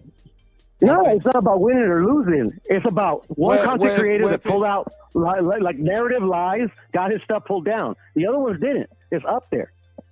Because one guy didn't boldly say you cheated. The other guy did. Like, and my whole point is, regardless how slick you are with saying with what you saying, how you saying it, like people like we're not gonna realize that people are implying and inferring things. Like Puro, you're a smart guy. Like, why are we playing dumb right now? Like, what are you on? I'm not playing dumb. I'm not playing dumb. Okay. Well, I'm fair just enough. literally saying that, like, literally, like, this beats the content that they pulled out. And one guy got, and look, not that, but you're not even comparing apples to apples, bro.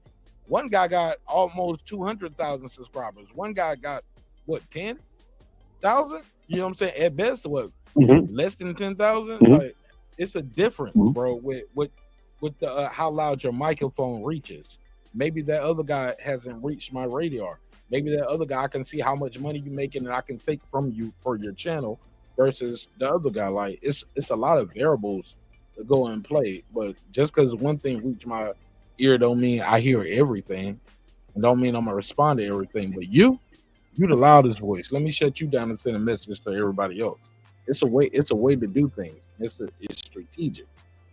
It's just that doesn't mean something else is true because I haven't responded to it or I haven't heard it yet. Does that make sense? No, it makes perfect sense. You know, but all I'm saying is that, like, literally in this particular case of like where everybody's saying, oh, these guys are doing this to discredit it, and then like the entire talking point, I'm like, Eddie Reynoso got 7. Why are they crediting him? Like, literally, like that, this and the other. But that's a big. That is not a fact. What are we talking about? Okay. All right, well, Eddie Reynoso is a trainer that has never been tied to giving his fighters a supplement that made them pop. Ever. You say so? I never been. I don't say so. Like, the facts say so. I never been in his camp, and I never met. And you've never been in Bud Crawford's camp either. Nope, me neither. Or Devins. No. Or Bams. Or Mikey's. But I do know those people who popped and who didn't pop. You get what I'm saying? It don't matter who camp I haven't been in, who was in who camp and popped dirty. But like I said, man, we can talk about this another time. I'm all for it. I mean, it's cool, but I mean, at the end of the day, bro, it's like, in my humble opinion, we'll leave it at that. We'll talk about it more if you want to next time. It's all promotion, anyways. Like, literally, that's why none of the actual fighters are saying a damn thing about it. And it's negative promotion, which is what Tay and I was speaking about earlier. Like, it's a lot of better ways to promote a fight than to I agree. Putting cases on. In both situations, the more unpopular fighter. The more unpopular fighter is the more unpopular fighter in both of these cases. Never been caught or accused of cheating, and people putting cases on them. But the same people have flipped the narrative. Like, the same people who want to say, what B might be doing something because would be the same people saying that what Bud Crawford might be doing something. I was like, hold up, yeah. Because you can't say Bud Crawford might be doing something because of Snack. And then, but you the same person that's saying Devin is clean because he's with Snack. Hold up. It's a weird ass cross that niggas doing right now. And I don't like it. It's a lot of better ways to promote this fight and get content off without doing it that way. Without accusing people. And I 100% agree with you. And that's the only criticism I would give to Bud. Is like to involve Victor in any sort, but that's on Bud. Well, he's been involved. He's been involved with guys before. No, I'm talking about like directly involved. He's been involved with more guys before Bud, after Bud. Nobody said nothing about Sister Serrano's sister about her trainer. Like, nobody like that shit crazy to me. Like, people still accept the IBF. People still accept Bob Arum, Don King. Same people who saying, people ducking Big Baby Miller. Like, man, Big Baby Miller don't pop 4 or 5 times. I'm trolling, but he don't pop several times. And it's to the point where, shit, you signed to fight Big Baby Miller. Is he even gonna show up? Is he gonna pop dirty? Is he gonna pop dirty after the fight? Like, you just don't know what you get. I would never put my fight in there with Big Baby Miller. Ever. Yeah. No, and I get that sentiment. And I would never try to associate myself with Victor Conte ever. Me personally. But that's why he never got popped it's dirty so hard, in boxing. so hard. It doesn't matter, bro. No, like, literally, like matter. these questions arise every single kind of characters you got in boxing? You got people that got bought off or paid off. Judges, they still in boxing. Own companies, getting network deals. You got people that took payola, gave payola. You have people that sold steroids. All kind of shit is in boxing. Victor Conte is somebody, as far as I know, ain't got none of that on his jacket. You get what I'm saying? You got promoters that didn't pay people, like all kind of cheating shit don't went on. Victor Conte, as far as I know, he never did nothing. He gets free reign, right? No. What are you talking about? You don't get free reign. You get judged based off your crime. If you haven't committed a crime, I'm not going to charge you with another crime. You get what I'm saying? But he did commit a crime. No, I say if you haven't got charged with another crime, like if you commit bro, if we would, don't go there, because there's a whole bunch of these people out here that's doing content that got all kind of weird cases. All kind of weird cases on a lot of these. A lot of weird cases. A lot of weird statements on a lot of these dudes. So let he who without sin cast the first stone. A lot of these dudes should be quiet before people start digging in their past and see what kind of shit they involved in. It's a lot of weird cases out here, homie, from a lot of these dudes. And I agree with you, but that's why I speak for myself and myself only. And I can cast as many stones as I want because information is out there. Fair enough. All right, and we can table. No human being is above reproach, Mark, including myself. And we can table it there. Final thoughts before I let you go? Cool. Thank you for having me as always, Mark. It's a great show, man. Fair enough. See you on the next one, bro. See you on the next one, brother. Peace. God bless you, man. Man, it's been another great episode of Breaking Beats with your favorite neighbor, your man, Mark Nash. He is I and he, another great episode of Breaking Beats. And I appreciate your time, your energy. Thank you again for allowing me the opportunity to entertain you all this evening. Hopefully you were thoroughly entertained. If not, we'll try again on the next one. See you on the next one. Peace. Hey, man, sometimes we're going to agree, sometimes we're going to disagree, but one thing's for certain, two things for sure. Never, ever, ever forget this, homeboy, homegirl. I built this shit. Me. Brick by brick. And I'll be damned if I let you tear it down just because you don't like the way another nigga talk. Hey, man, sometimes we're going to agree, sometimes we disagree, but respect is free. Disrespect going to cost you everything. Your family, your freedom, your finances, most importantly, your life. Let's show each other love. Let's show each other respect. Can't do that. Let's just show each other the door like I just did right now. It's time to go. You go your way, I'll go mine. God willing, we both will do fine. It's your man, Mark Nash. Peace. Hey, it's Antonio Tarver Champion. You watching Mark Nash at Breaking Beats. I usually don't do drops, but I'm going to give you one, bro. I'm going to give you one. I love you. This that squad side. This is me now.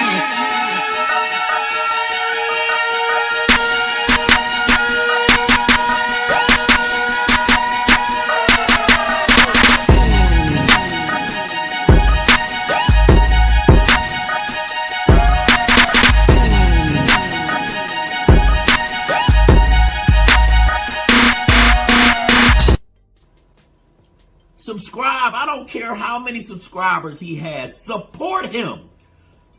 So he made all this possible. He made this possible. Not at all. Not at all, Dr. Mark. God made this possible. And so did viewers like you. I'll see y'all on the next one. Peace.